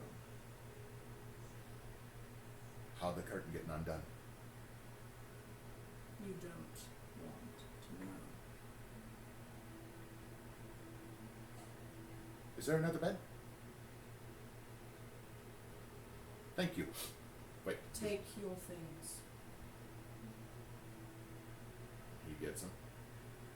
Do you get the lockbox? As you come to the door with the lockbox, Kai is backing away down the hall. You don't like this. I like it a little too much. That's why it was here. Not all of us are accepting of what we're dealt. Totally understand right now. God, this is gonna take some getting used to. What the fuck? Anyway, if you'd scoot, I'm gonna knock on this door real quick. There's no one in there. Where's Arten? Thought they were next door to me. Oh, that door, yes. You can have that room there. Right. Safekeeping thing real quick though. Sleep well, or trance well. Moves down. Like the second he holds up a hand and says trance, was like, I can't be put to sleep. Okay. Can I? Moves back to the stairs and heads down. What is even true? Alright. Do you want to just leave it there for next time, or do you want to go ahead and get Jed? It's gonna literally take like 3 Okay. seconds. Go ahead and get Jed. Jed. Jed! Just Jed. Hi. Do I get a patron? You don't want one. No, you know. I don't.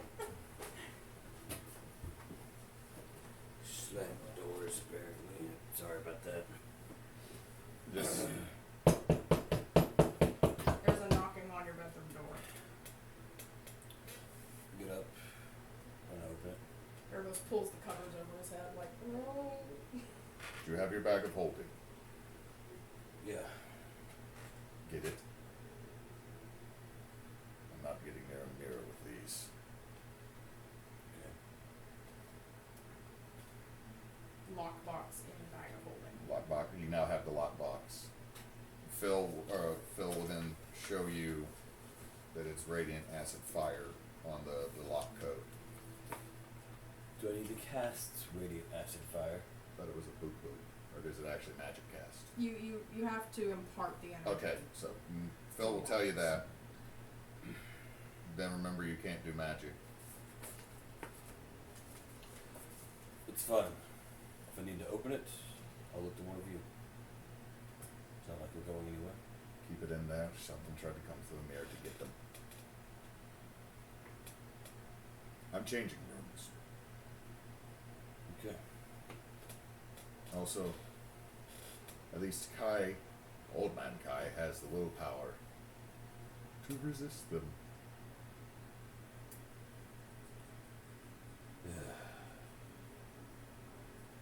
This is fun. Alright. With that, we'll end, so. Spence! Spencer! Return! Yay, it worked. Alright. Guess so, who's back? Back again. Spence is back. Yeah. Back again. Tell your friends.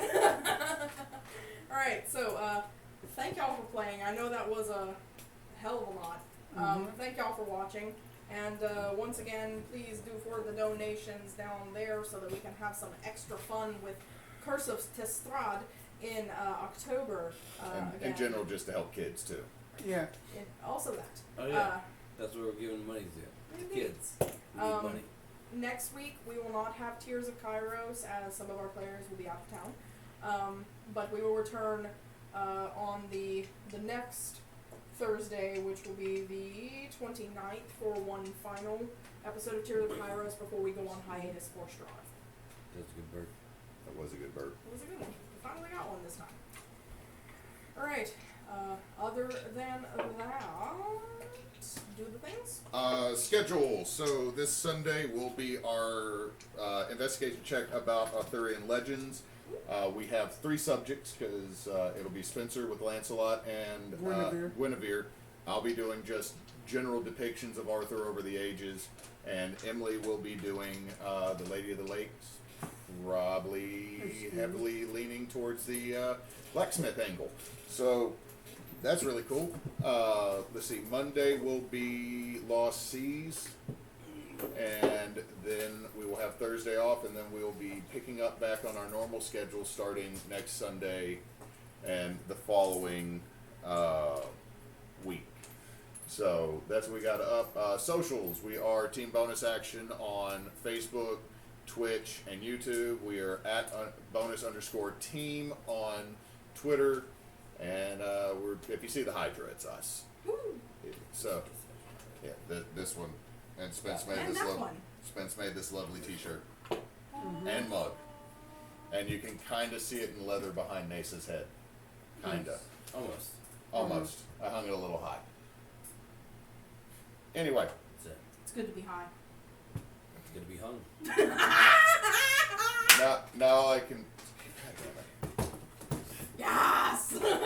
All I can think of is a really bad Adult Swim joke. You baited me into that one. That's not fair.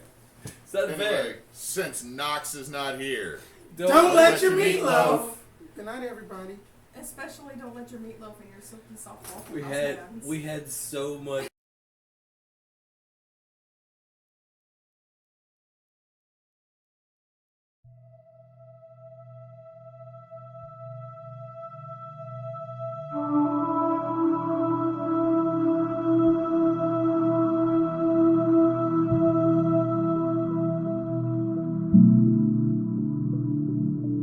Thank you.